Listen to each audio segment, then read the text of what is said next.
She is a drug addict.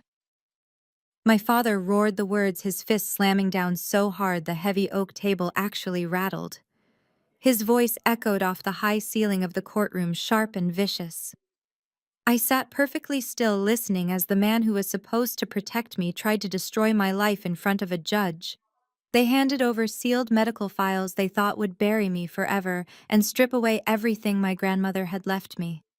But my family had absolutely no idea what I really did for a living, and they were about to find out the hard way. My name is Blair, and I am 34 years old. Until that moment in the Massachusetts probate court, my family thought I was just a tragic failure they could easily step over. Before I continue this story, let me know where you are watching from in the comments below. Hit like and subscribe if you have ever had to sit quietly while toxic people dug their own graves. The air in the courtroom was thick and suffocating. The polished wood and marble floors of the courthouse usually commanded respect, but today, they were the stage for my family's theatrical desperation. My father, Richard, stood at the plaintiff's table. At 62 years old, he still tried to maintain the image of a wealthy, untouchable businessman. He wore a custom navy suit that looked just a little too tight, his face flushed a deep, angry red. He slammed his fist down a second time for dramatic effect, making sure everyone in the gallery was paying attention. She is a drug addict. He repeated, his voice vibrating with manufactured grief and righteous indignation. She is mentally unfit to be the executor of my mother's estate. It is a tragedy, Your Honor, a deep family tragedy. But we cannot let an unstable substance abuser manage $12 million. I did not flinch. I did not cry. I simply looked down at my hands and slowly adjusted the crisp white cuffs of my tailored charcoal suit. My breathing was even. My heart rate was steady. In my line of work, panic is a liability. I let the silence stretch out, allowing my father's hysterical echo to hang in the air. The contrast between his screaming and my absolute stillness was stark. Behind him, sitting in the first row of the gallery, was my younger sister, Madison. She was 31, dressed in an understated but incredibly expensive black designer dress, playing her part to perfection.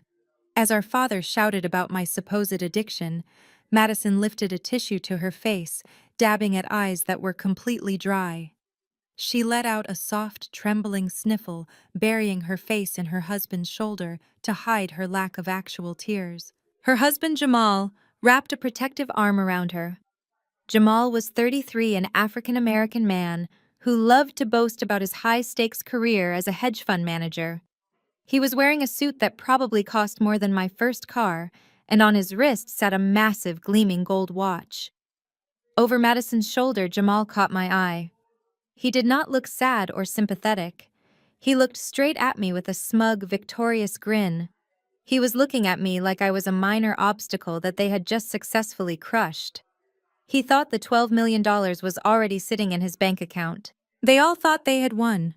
They thought this probate hearing was going to be a quick, brutal assassination of my character, leaving them free to divide my grandmother Beatrice's estate exactly how they wanted. They had spent weeks laying the groundwork, whispering to relatives, building a narrative that I was a broken, desperate woman who had somehow manipulated a dying 85-year-old woman into handing over the keys to the kingdom. I shifted my gaze to the front of the room. Judge Sylvia Crawford sat high above us, her expression unreadable. She was known for being a strict, no-nonsense judge who despised family squabbles that wasted the court's time. She looked down at my father with a hard, analyzing stare. My father took a dramatic breath, straightening his tie and looking up at the judge with a look of profound, fabricated sorrow. Your Honor, it breaks my heart to stand here today and expose my own daughter's demons to the public record. We tried to help her. We tried everything. But Blair refused our support. She vanished from our lives, spiraling deeper into her addiction. My mother Beatrice was elderly and vulnerable. She was easily manipulated by Blair's lies and pleas for money. I watched my father perform. It was a masterclass in manipulation. If I did not know the truth, if I had not lived the nightmare of being his scapegoat, I might have felt sorry for him. But I knew exactly who Richard was. I knew about the crushing debts he was hiding from the country club crowd. I knew about the desperate panic behind his arrogant facade. His attorney, a slick, fast-talking man who charged by the minute, stood up and smoothed the front of his jacket. He picked up a thick, heavy manila envelope from the table. The envelope was sealed with red tape looking incredibly official and damning. He walked slowly toward the center of the room, holding the envelope up as if it were a loaded weapon. He cleared his throat, making sure the court reporter was ready. "We understand this is a grave accusation, Your Honor," the lawyer said, his voice dripping with false empathy. "We do not make these claims lightly.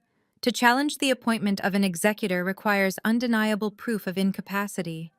We know the court requires concrete physical evidence of Miss Blair's severe and ongoing substance abuse." Jamal's grin grew wider. Madison peeked out from behind her tissue, unable to hide the anticipation on her face.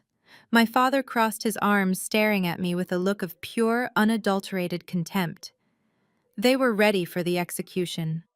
The lawyer took another step toward the bench, extending his arm to hand the thick envelope up to the judge's clerk. "Your Honor," the lawyer announced, his voice ringing through the silent courtroom, "we have the rehab facility bills right here. Why do you think Jamal was so confident in the fake documents?" The clerk took the heavy envelope and handed it up to the bench.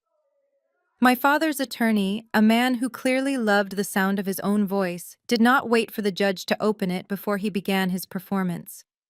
He keyed a command into his laptop, projecting copies of the documents onto the large monitors mounted around the courtroom. "Your Honor," the attorney announced, pointing dramatically at the screens, "what you see before you are certified admission records and billing statements from Oakwood Serenity Center. These documents detail a disturbing pattern of severe substance abuse and chronic psychiatric instability. They chronicle multiple involuntary holds over the past 3 years." The words echoed off the marble walls, heavy and damning. My own counsel shifted uncomfortably in his leather chair, pulling at his collar and wiping a bead of sweat from his forehead. He leaned close to me, his voice a frantic whisper, asking if any of this was real. I did not look at him. I kept my eyes locked on the monitors, my face a mask of absolute calm. I simply shook my head once. To drive the final nail into my coffin, the opposing counsel called my sister to the stand. Madison walked up the aisle looking like the picture of tragic grace. She clutched a designer tissue, her shoulders trembling with fabricated grief. When asked to detail my supposed descent into addiction, Madison delivered a monologue that belonged on a theater stage. She claimed I showed up at her house in the middle of the night, erratic and desperate for cash. She spun a vivid, agonizing tale about how her diamond tennis bracelet went missing the next morning. She cried openly, describing how hard she and Jamal had tried to save me, only for me to aggressively push them away so I could buy more pills. She painted me as a monster who was draining the family of its emotional and financial resources. The gallery erupted in quiet murmurs of disgust. I could hear the sharp intakes of breath from extended family members sitting in the back rows, their whispered judgments labeling me a disgrace.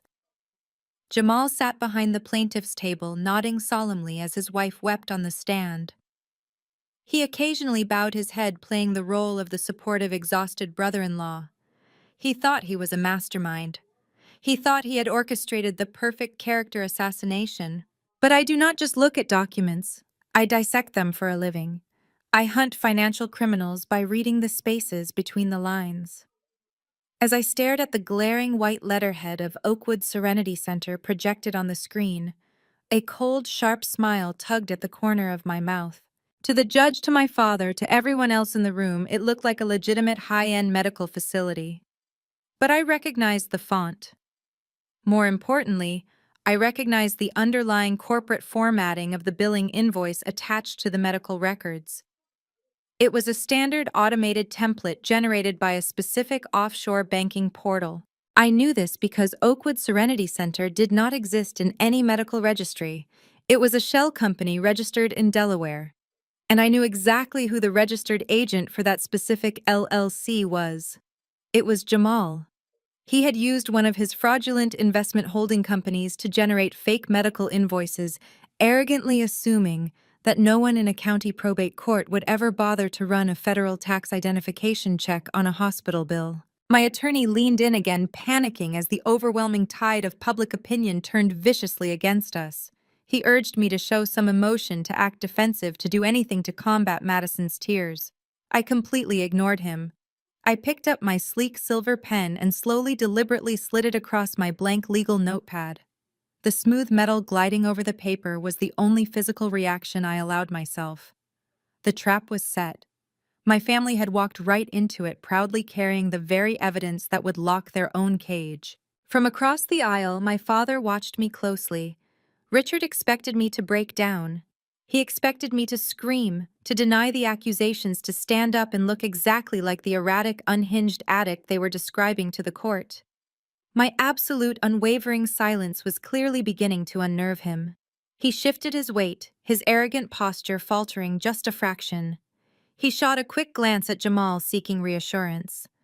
Jamal gave him a subtle, confident nod, utterly convinced that their fabricated paperwork was foolproof. Up at the bench, Judge Sylvia Crawford was not looking at the monitors. She was meticulously reviewing the original physical documents pulled from the sealed envelope. She flipped past the initial diagnostic reports, her face devoid of any emotion.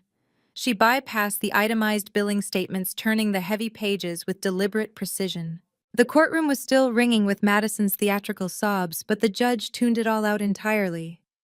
The air in the room seemed to grow heavier, the tension thickening as the judge's hands suddenly stopped moving. She stared at page 4 for a long, agonizing moment.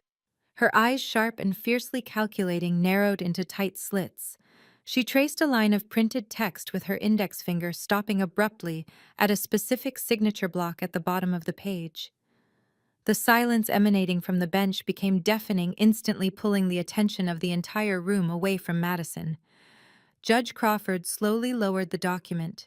She looked directly over the rim of the paper, her piercing gaze bypassing her clerk, bypassing the high-priced lawyers, and landing dead center on my father. Judge Crawford slowly reached up and grasped the thick frames of her reading glasses. She pulled them away from her face and let them drop onto the polished mahogany bench. The sharp clack of the heavy frames hitting the wood echoed like a gunshot in the cavernous room. The theatrical sobbing from the gallery instantly ceased. Madison froze in her seat, her designer tissue suspended inches from her dry eyes. Even the court reporter's fingers paused over her stenograph machine, leaving the room in a sudden, breathless vacuum.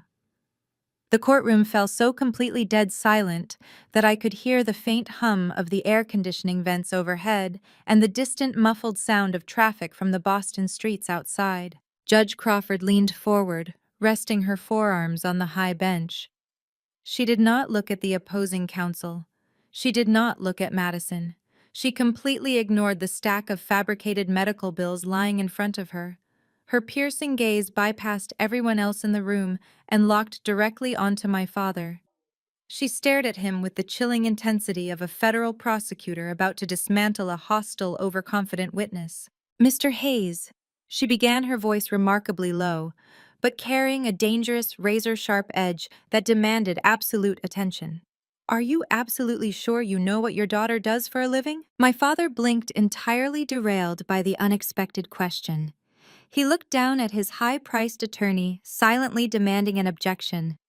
But his lawyer was too busy staring nervously at the bench, a fresh bead of sweat rolling down his temple. The lawyer knew Judge Crawford by reputation, and he knew she never asked a question without already holding the devastating answer. Richard puffed out his chest, gripping the edges of the plaintiff's table. He attempted to regain his footing, falling back on the decades of blind arrogance that had always served as his armor. He truly believed his own narrative. He had spent years convincing himself and his country club friends that I was nothing more than a spectacular failure. He scoffed a short, abrasive sound meant to dismiss the judge's inquiry as entirely irrelevant to the proceedings. "She does data entry, Your Honor. She is a glorified clerk who cannot even hold down a basic apartment lease without getting evicted or begging for a handout. That is precisely why we are here today. We must protect my mother's estate from someone with zero financial literacy, no stable career, and a documented history of severe substance abuse. You hold the proof in your hands right now." From his seat in the gallery directly behind my father, Jamal snickered. It was a soft, arrogant sound, but in the dead quiet of the courtroom it carried perfectly. Jamal leaned back against the wooden bench, adjusting the cuffs of his expensive custom suit.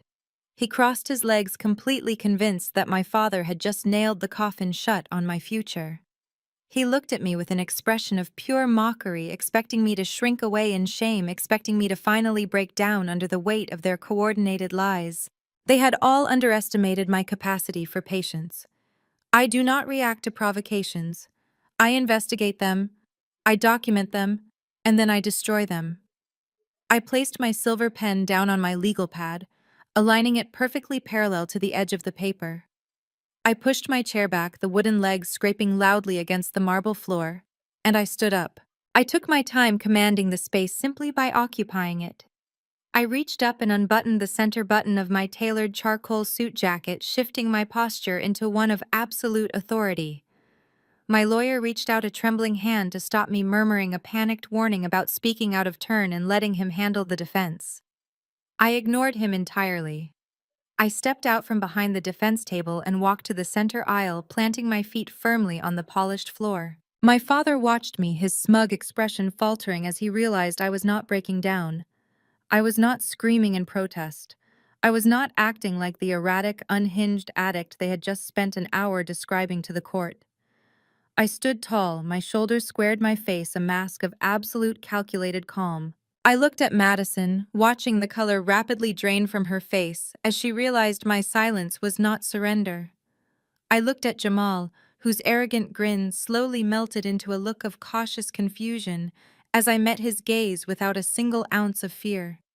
Finally, I looked at my father, holding his stare, until the oppressive silence of the room forced him to look away first. I turned my attention back to the bench, looking directly at Judge Crawford. She did not reprimand me for standing. She did not strike her gavel or order me to sit down. She simply watched me, her hands folded neatly over the forged medical documents Jamal had so foolishly submitted to a court of law. She recognized the demeanor of someone who knew exactly what they were doing. My voice, when I finally spoke, did not shake. It was clear, resonant, and echoed with the cold precision of a woman who had spent years dismantling criminals who thought they were untouchable. Actually, Your Honor, I think my father is stuck in the past. Let me clarify what happened 12 years ago. 12 years ago, I was 22 years old. I was a full-time university student carrying a maximum credit load. My father stood in this exact county and told his affluent friends that he was fully funding my education. That was a complete lie. Richard cut me off entirely the day I turned 18. He told me that building character meant building my own credit, so I took him at his word. I took 3 minimum wage jobs just to keep the lights on and pay my tuition installments. I scrubbed grease off diner griddles at midnight. I hauled boxes in campus basements before the sun came up. I worked the early morning shift at a coffee shop, attended lectures until mid-afternoon, then waited tables until 10 at night. On weekends, I took overnight inventory shifts at a retail warehouse. I slept an average of 3 hours a night. I drank cheap black coffee until my hands shook just to stay awake through my exams. I was young, desperate, and running my body into the ground to avoid taking out predatory student loans. Eventually, the human body demands a toll. During finals week of my senior year, my heart rate skyrocketed to 190 beats per minute. I collapsed behind the counter of the diner, clutching my chest. I thought I was having a massive heart attack. The paramedics rushed me to the emergency room, but my heart was perfectly healthy. The attending physician diagnosed me with acute exhaustion and a severe panic attack brought on by extreme sleep deprivation and chronic stress. He discharged me with strict orders to rest and gave me a 30-day prescription for a standard low-dose anti-anxiety medication. It was a basic medical intervention to help my nervous system reset after months of running on adrenaline. I filled the prescription, placed the small orange bottle in my bathroom cabinet, and went to sleep for 14 hours. I lived in a cheap apartment, but my father still had a spare key for supposed emergencies. He did not use it to check on my well-being. He used it to snoop. 2 days after my hospital visit, I came home from class to find my apartment door wide open. My father was standing in my tiny kitchen holding that small orange plastic bottle up to the light. He did not ask if I was okay. He did not ask why his 22-year-old daughter had ended up in the back of an ambulance. He just looked at the medical label, looked at me, and smiled a cold, calculating smile. He found exactly what he needed. The very next evening, he summoned the extended family to his house. He dragged me into the center of his lavish living room in front of aunts, uncles, and my younger sister, Madison.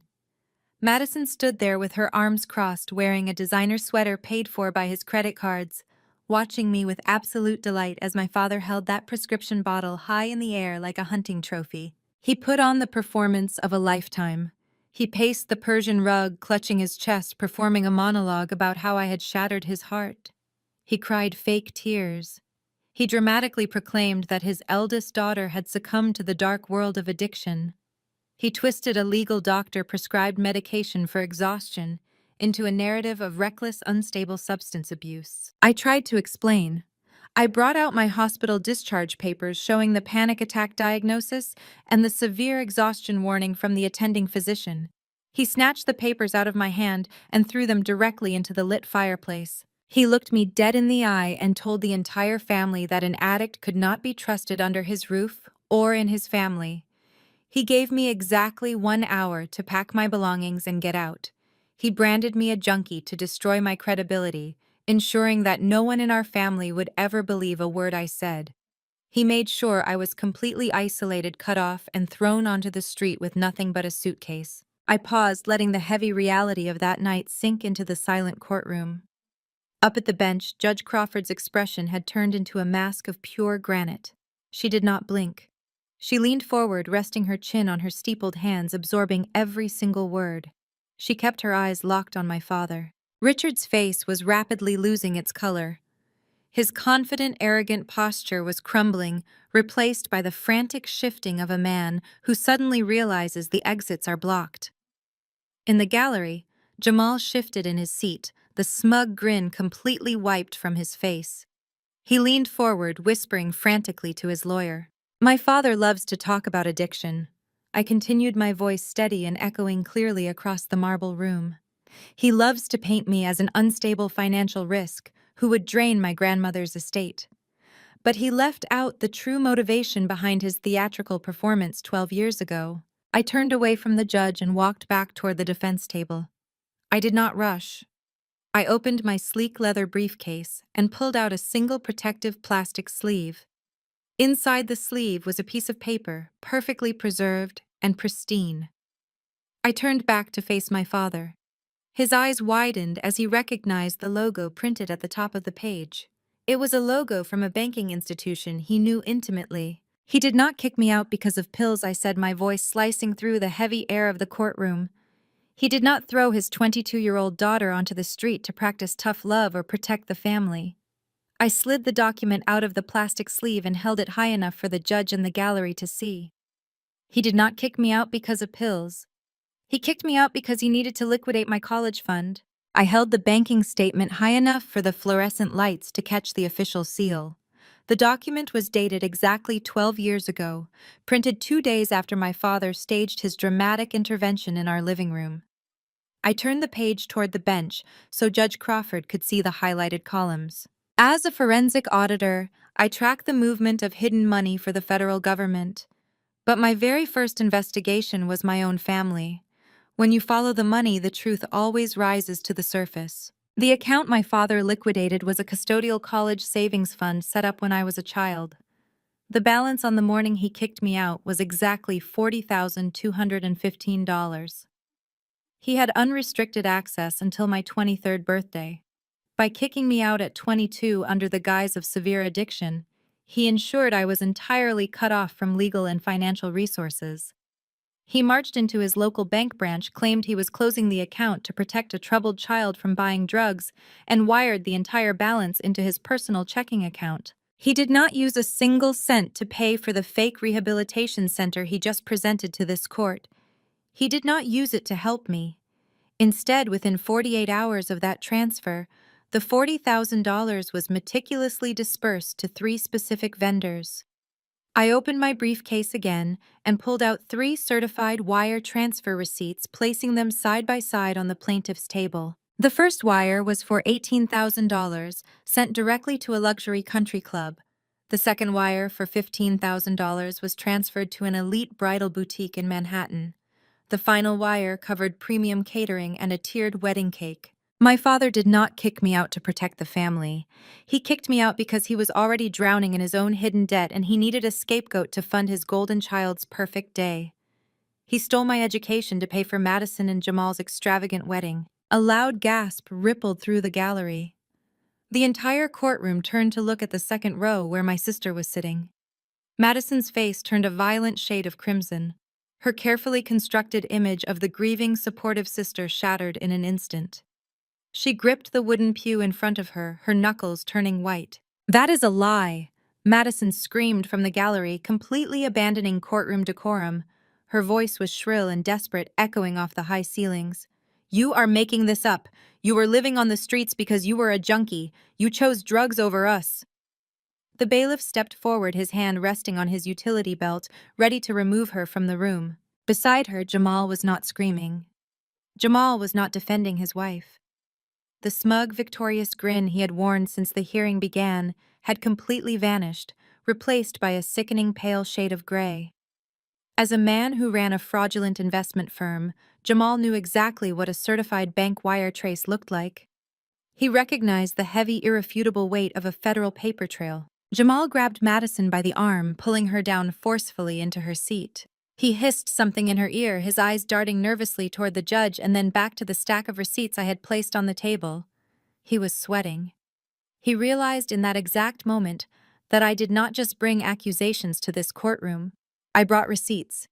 And if I had the banking receipts from 12 years ago, Jamal was terrified of what else I might have in my briefcase. I did not even look at my sister.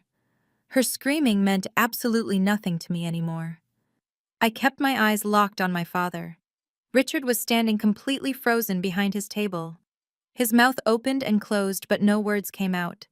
The arrogant, wealthy businessman persona had dissolved, leaving behind a pathetic, cornered thief.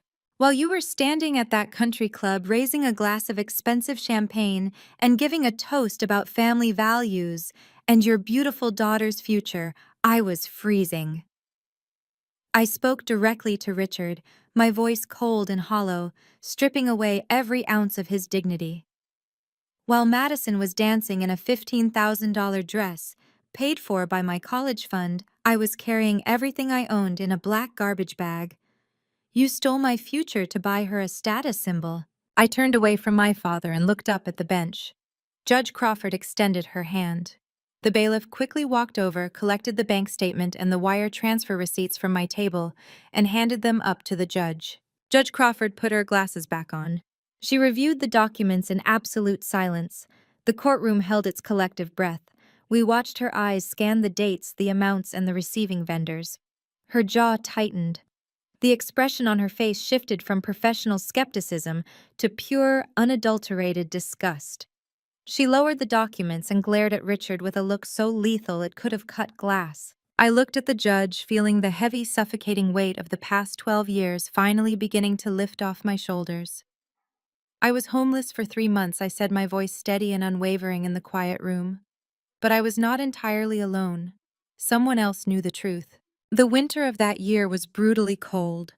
I spent my days rotating between public libraries and cheap coffee shops, applying for any job that did not require a background check or a permanent physical address. I slept in a 24-hour transit station until a security guard took pity on me and let me stay in a utility closet. I was hungry, exhausted, and completely shattered by the absolute cruelty of the people who were supposed to protect me. Then came a rainy Tuesday morning in November. I was sitting in a rundown diner on the edge of the city, nursing a lukewarm cup of coffee just to keep my claim on the table. The bell above the door chimed. I did not look up until a very familiar, very expensive perfume cut through the smell of stale grease and wet coats. It was my grandmother, Beatrice. She did not look at me with pity. She did not look at me with the manufactured disgust my father had so carefully orchestrated for the rest of the family. She slid into the cracked vinyl booth across from me, her posture perfectly straight, her sharp eyes scanning my exhausted face and my worn-out coat. "You look terrible, Blair," she said, her tone completely matter-of-fact. "But you certainly do not look like a junkie." I tried to speak, but my throat was tight with a sudden overwhelming wave of emotion. Beatrice simply raised a single elegantly manicured hand to stop me. She did not need me to explain. She told me she had hired a private investigator the very morning after my father kicked me out. She had not believed his theatrical weeping display in the living room for a single second. Beatrice was a woman who had built her own formidable wealth from the ground up after my grandfather passed away. She knew a con artist when she saw one, even when that con artist happened to be her own son. She leaned across the sticky diner table and told me exactly what her investigator had found. She knew Richard was drowning in massive, unmanageable debt. She knew he had liquidated my custodial college fund to pay for Madison and Jamal's extravagant wedding. She looked me dead in the eye and stated plainly that my father was a narcissistic fraud. He was a man using his own children as financial shields to mask his spectacular failures. Then she reached into her designer handbag and pulled out a crisp, white envelope. She slid it across the table until it rested right next to my coffee cup. Inside was a cashier's check. It was an amount large enough to secure a lease on a safe, quiet apartment and cover my basic living expenses for 6 months. But more importantly, she had calculated the exact costs of the registration fees, the intensive preparation courses, and the study materials for the certified public accountant exams. "I am not giving you a handout, Blair," she told me, her voice ringing with absolute authority. "I am making an investment. Your father took your education. He took your reputation. He took your safety. Now you are going to learn the language of money, and you are going to make yourself completely untouchable." From that day forward, my grandmother and I formed a secret, unbreakable alliance. To the rest of the world, to my father, to Madison, and to Jamal, I remained the tragic outcast. I was the cautionary tale they whispered about at holiday dinners to make themselves feel superior. They spent 12 years patting themselves on the back, completely convinced they had successfully buried me and silenced my future. They had absolutely no idea that while they were spending money they did not possess to impress country club members they did not even like. Beatrice was quietly funding my rapid rise through the federal financial certification ranks. She paid for my advanced forensic accounting modules. She sponsored my specialized training seminars. We met in secret far away from the family estates in quiet cafes or secure office buildings. She would review my test scores and my certification letters, her eyes gleaming with fierce pride. Beatrice knew exactly what kind of weapon she was forging. She knew that Richard's greed was a bottomless pit. She knew that eventually he, Madison, and Jamal would try to sink their claws into her massive estate. She knew she needed an executor who could not be bullied, bought, or emotionally manipulated. She needed someone who knew exactly how to track every single stolen dime hidden behind their fake corporate entities. I looked at my father, now standing paralyzed behind the plaintiff's table in the courtroom. The devastating realization was finally hitting him. He was not just fighting me today, he was fighting the ghost of his own mother. He realized in real time that Beatrice had seen entirely through his pathetic, wealthy businessman facade for over a decade.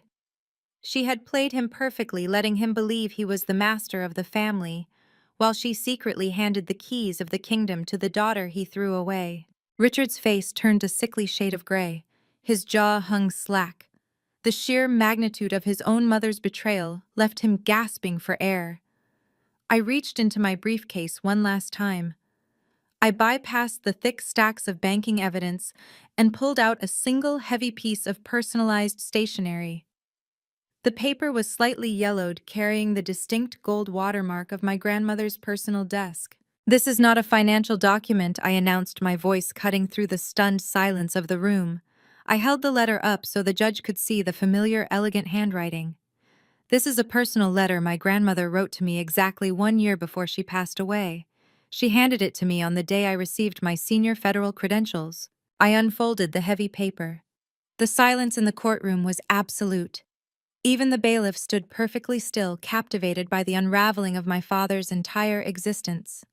I looked directly at Jamal, then at Madison, and finally at my father. I read my grandmother's final words to me aloud.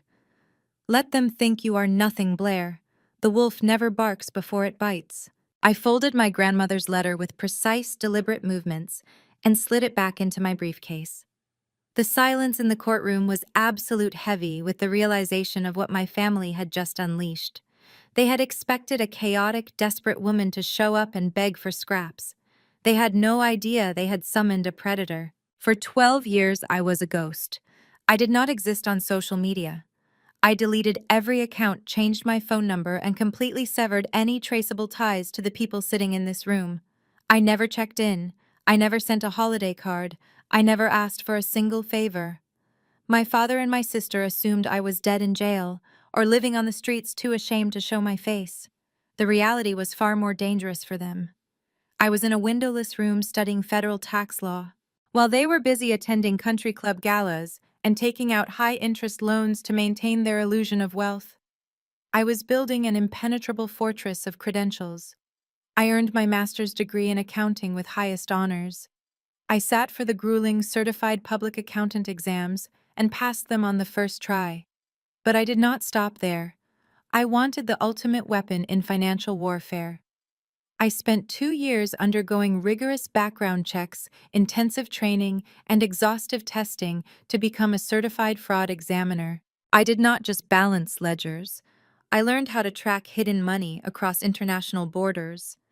I started contracting with the Internal Revenue Service and federal task forces. I was handed cases involving white-collar criminals, corrupt politicians, and corporate executives who thought they were smarter than the government. I tracked phantom LLCs, shell corporations, and laundered assets hidden in offshore accounts. I learned how to find the invisible threads of stolen money and pull them until entire empires unraveled. My grandmother Beatrice kept me informed of everything happening back home. I knew exactly what my family was doing during those ghost years. Every Thanksgiving, Richard would sit at the head of his massive dining table, carving a turkey he bought on a maxed-out credit card. He would raise a glass of expensive wine and boast to the extended family about his brilliant son-in-law. Jamal would sit there wearing a custom-tailored suit, swirling a glass of bourbon. Jamal loved to play the part of a Wall Street titan. He would talk endlessly about his proprietary hedge fund algorithms, his high-yield returns, and his exclusive circle of wealthy investors. He drove leased luxury cars to family dinners and spoke down to anyone who did not understand complex market dynamics. They mocked my absence, toasting to their own manufactured greatness and the incredible financial legacy they were supposedly building. While Jamal was playing a billionaire in my father's living room, I was sitting in a highly secured federal building in Washington, staring at dual monitors until my eyes burned. I was eating stale sandwiches at 2 in the morning, ripping apart real financial syndicates.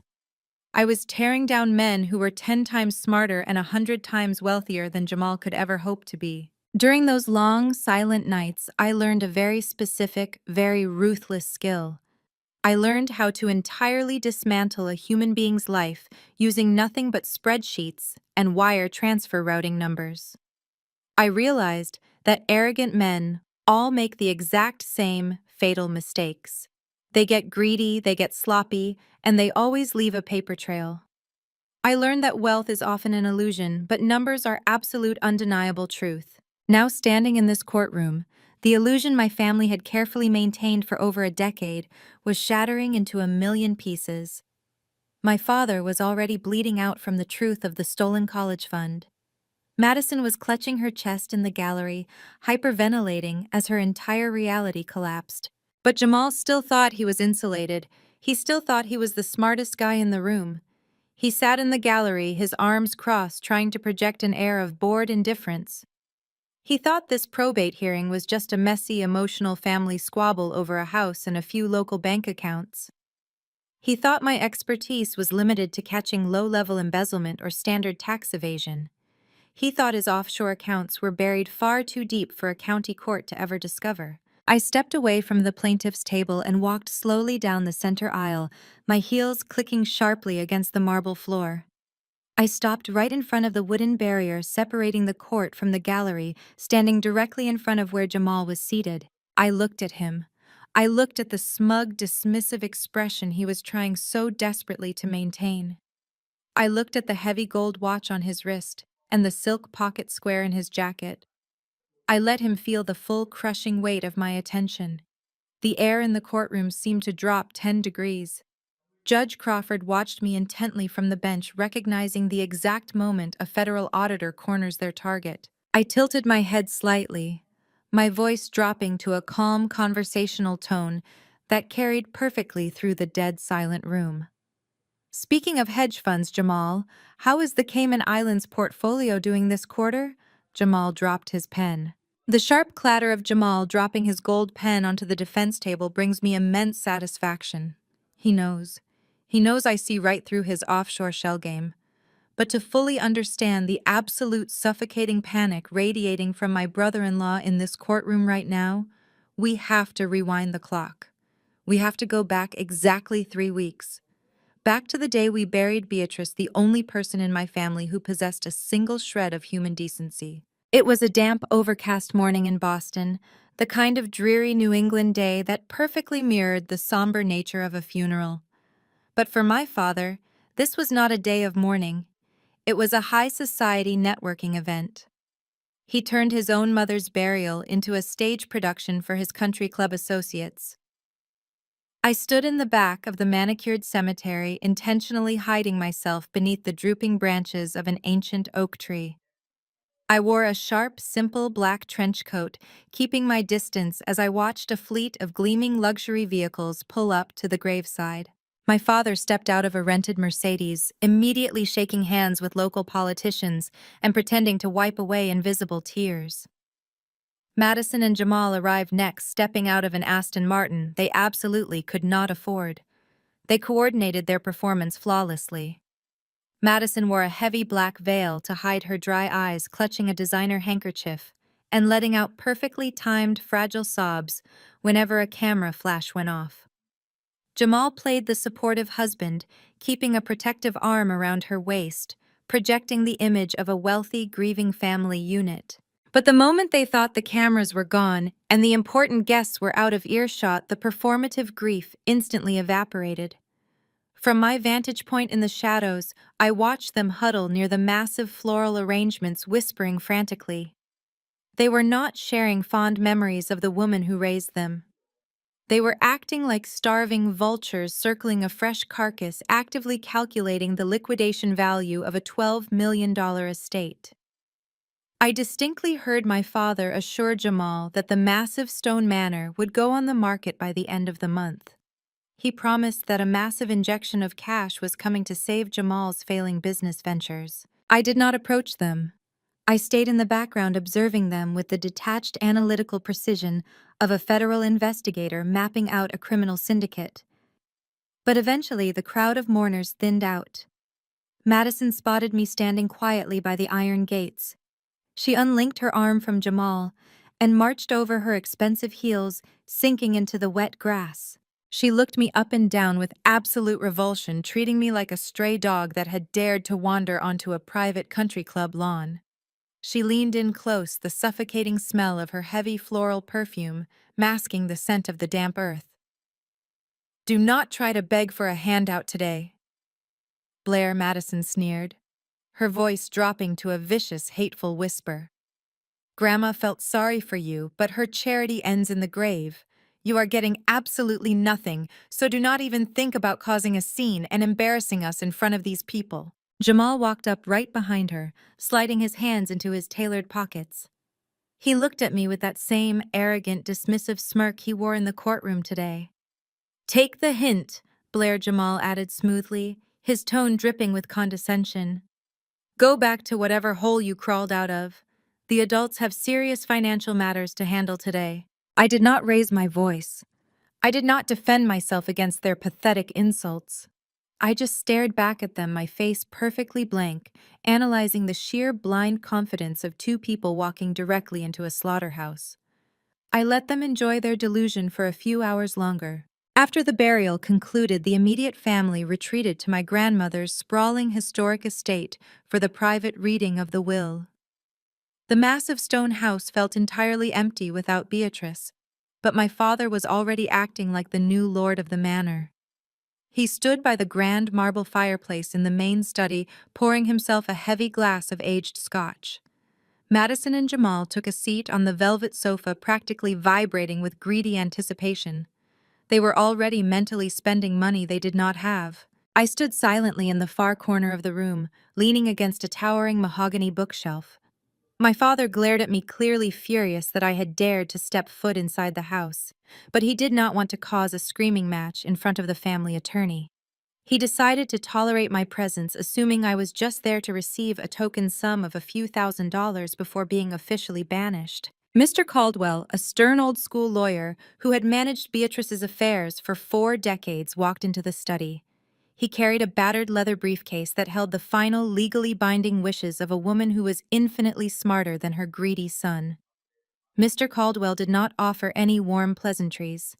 He placed his heavy briefcase on the wooden desk, unlatched the brass locks, and pulled out a thick stack of official legal documents. He adjusted his reading glasses, looked down at the very first page of the will, and then slowly raised his head. His eyes bypassed Madison entirely.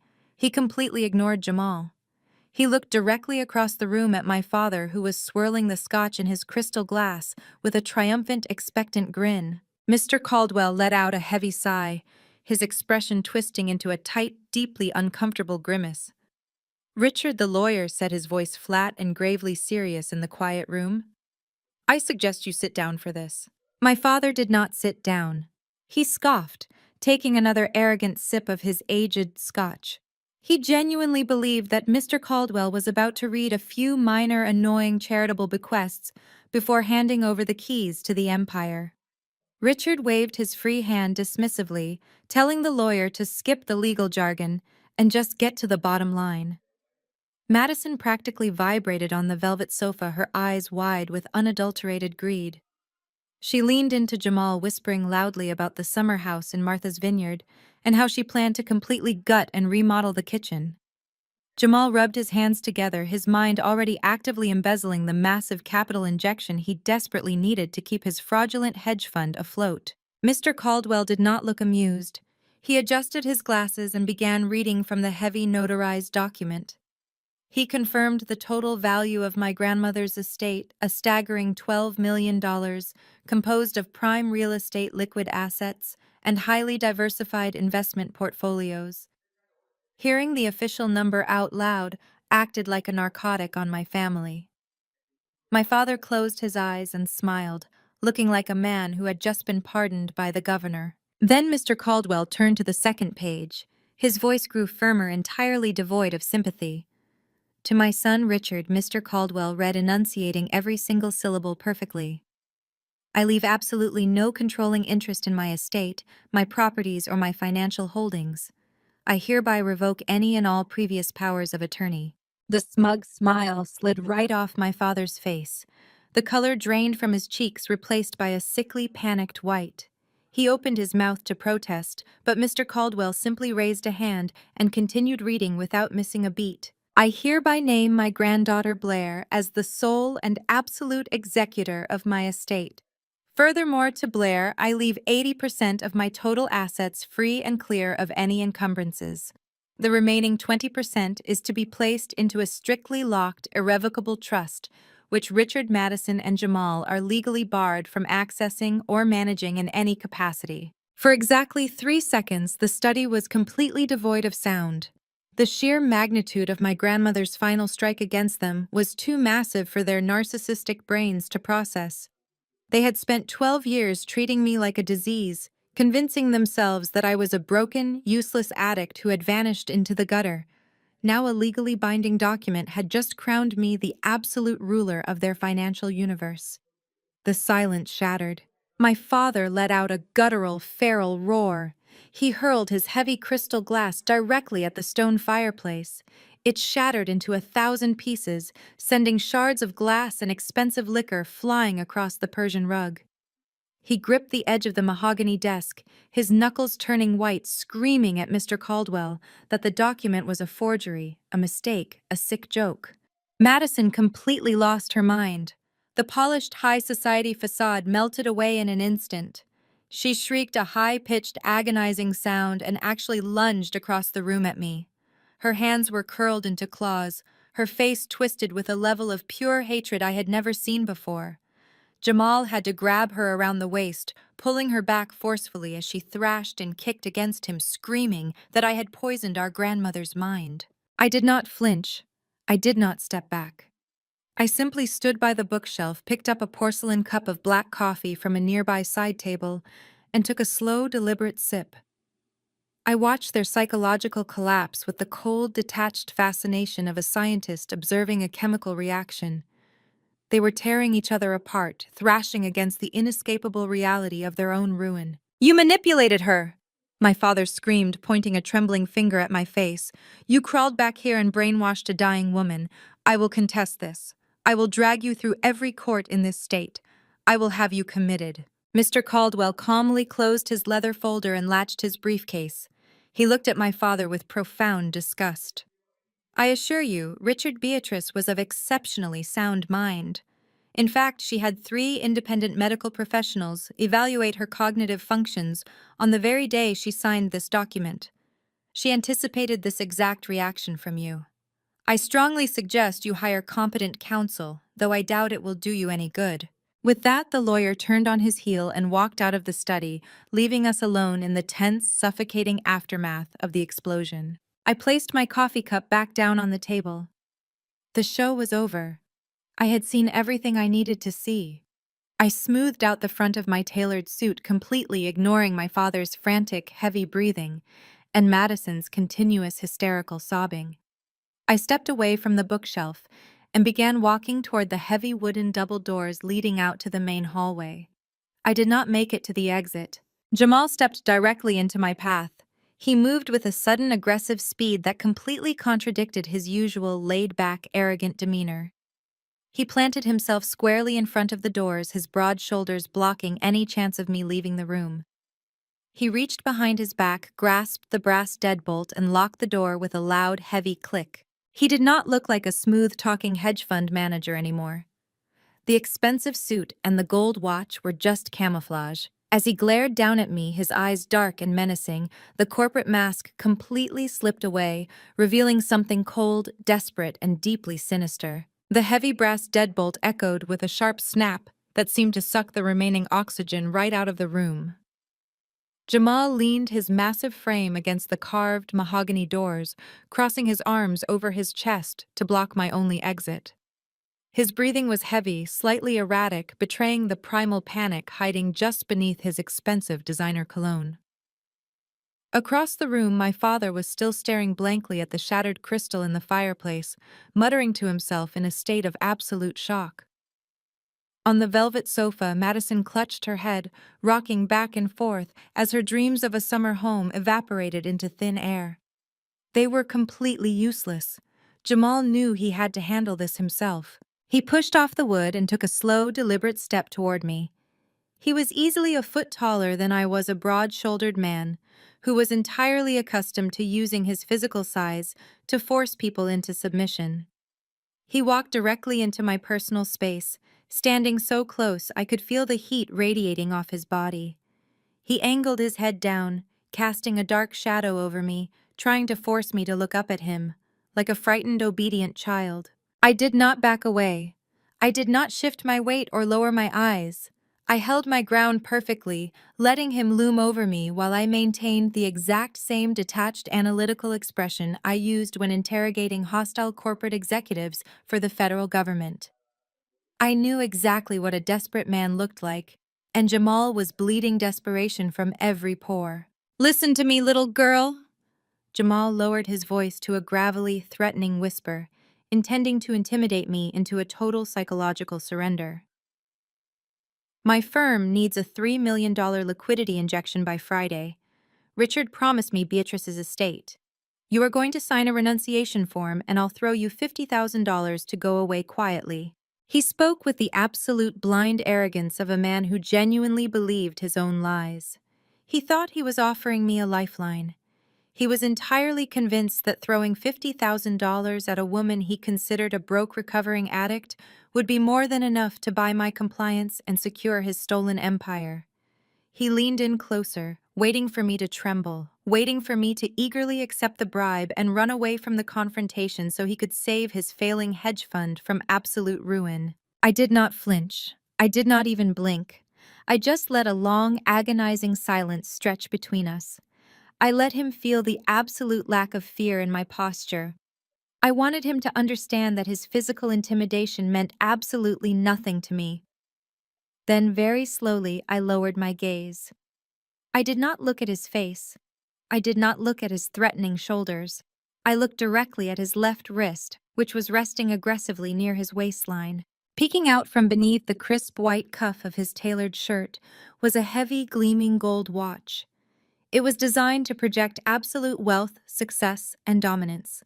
It was the flashy centerpiece of his Wall Street Titan costume, an accessory meant to convince investors that he was a man who handled millions of dollars before breakfast. "Is that a Daytona Rolex, Jamal?" I asked, my voice completely flat and conversational, slicing through his aggressive posturing like a scalpel. Funny, the sweeping hand is ticking. Real Rolexes glide. They don't tick. The air rushed out of Jamal's lungs in a sharp, audible gasp. His dark eyes widened in absolute shock. The aggressive, towering stance collapsed instantly. He actually took a physical step backward, pulling his left arm behind his back, as if the watch had suddenly caught fire. The psychological impact of that single observation hit him harder than a physical blow to the chest. In 3 short sentences, I had completely stripped away his entire identity. I had looked right past the intimidation, right past the expensive suit, and identified him as exactly what he was: a cheap, desperate fraud wearing fake gold. Across the room, Madison stopped rocking. My father finally turned away from the fireplace. They watched in stunned silence as the man who was supposed to be their financial savior stumbled backward away from me, completely rattled and entirely out of his depth. Jamal opened his mouth to defend himself, to spin another lie to try and regain the upper hand, but he had absolutely nothing left in his arsenal. His chest heaved. A visible bead of sweat broke out on his forehead. He realized in that agonizing moment that I was not a victim. I was not a terrified outcast who could be bullied into submission. He was standing in a locked room with a predator who noticed every single detail, every discrepancy, and every lie. I stepped right into the space he had just retreated from. I squared my shoulders, staring him dead in the eye with a look of pure, unadulterated ice. "If you ever try to trap me in a room again, I won't just take your money. I'll take your freedom." The heavy mahogany doors of my grandmother's study swung shut behind me, leaving Jamal frozen in his cheap suit, and my father staring blankly at the ruins of his shattered crystal glass. I did not look back. I simply walked out the front door, climbed into my SUV, and drove away from the sprawling estate. I knew the explosion was coming. You cannot back a family of narcissists into a corner, strip away their $12 million fantasy, and expect them to surrender quietly. They operate entirely on attention, on public validation, and on controlling the narrative. Deprived of the inheritance they had already mentally spent, they immediately turned to the only weapon they had left: character assassination. Within 48 hours of the will reading, my sister went absolutely nuclear. Madison did exactly what any entitled, financially ruined golden child would do. She took out her smartphone, positioned her expensive ring light perfectly, and began broadcasting her fabricated trauma to the entire world. The videos appeared across every major social media platform, meticulously designed to generate maximum outrage. In the footage, she sat on her plush velvet sofa wearing an oversized sweater and no makeup to look appropriately distressed. She squeezed out highly orchestrated tears, sobbing to her thousands of followers about a sudden, devastating family tragedy. She did not mention her husband's fake gold watch or my father's crippling business debts. Instead, she spun a terrifying, malicious tale about her estranged, severely mentally unstable older sister. Madison stared directly into the camera lens, and claimed I was a violent drug addict who had crawled back from the streets. She told her audience that I had somehow bypassed the estate's security, cornered our dying grandmother, and manipulated a frail, confused 85-year-old woman into changing her legal will.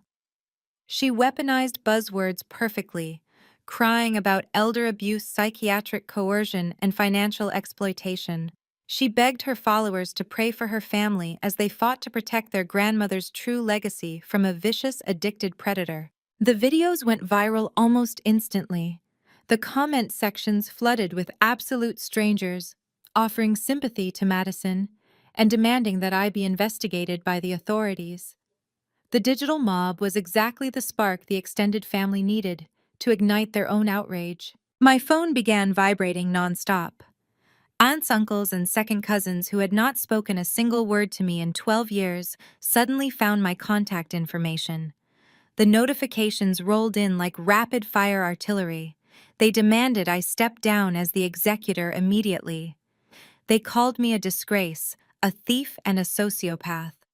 One uncle left a blistering voicemail accusing me of stealing his rightful share of the estate and threatening to show up at my apartment to teach me a lesson. Another aunt sent a massive block of text demanding I sign a renunciation form before the family filed a collective lawsuit to have me involuntarily committed to a psychiatric ward. They fed on Madison's lies, eager to participate in the destruction of the family scapegoat. My father, realizing that social media tears were not enough to legally break a bulletproof trust, decided to escalate the campaign. He needed to establish a public record of my supposed insanity to leverage in probate court. Richard began doing exclusive interviews with local high society gossip blogs and financial podcasts. He played the role of the heartbroken patriarch to perfection. He claimed he had spent the last decade trying to save me from the dark, destructive grip of severe addiction, painting himself as a long-suffering martyr. He told reporters that I harbored a deep, psychotic vendetta against the family because they had tried to force me into rehabilitation. He publicly declared that his mother, Beatrice, had suffered from severe dementia in her final months, completely ignoring the absolute fact that she had passed 3 rigorous cognitive evaluations on the exact day she signed her will. My own legal counsel called me in a sheer panic. He begged me to release a public statement to hire a crisis management firm or to at least post a rebuttal on my own social media accounts. He warned me that the court of public opinion could heavily influence a judge if my father actually managed to file an emergency injunction to halt the probate process. I told my lawyer to take a breath and do absolutely nothing. I refused to engage in a public screaming match. I refused to defend myself against people who relied on cheap theatrics and burner accounts. Let them scream. Let Madison post 100 more tearful videos. Let my father give 1,000 interviews about his tragic addicted daughter.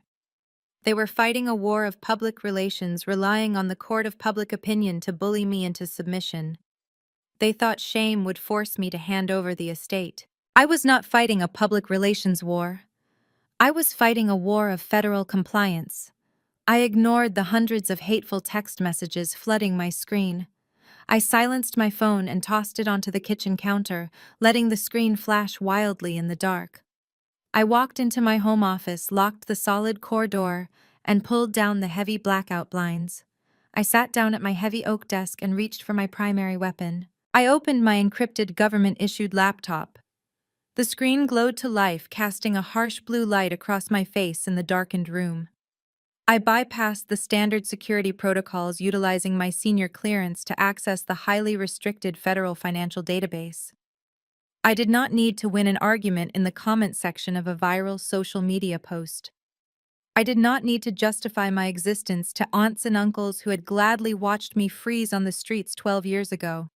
I needed to find the exact coordinates of my father and my brother-in-law's financial arteries. I pulled up the search portal. I typed in my father's full legal name and the primary employer identification number for his supposedly thriving corporate enterprise. Next, I opened a second window and entered the registration details for Jamal's flashy offshore limited liability company. I hit the execute key and watched the progress bar flash across the screen as the federal algorithms began pulling years of hidden banking data. I was no longer the frightened 22-year-old girl they had thrown onto the street. I was a forensic auditor with unrestricted access to their deepest, darkest secrets, and the hunt had officially begun. The progress bar on my federal database terminal crawled from left to right, illuminating the dark walls of my home office with a harsh clinical glare.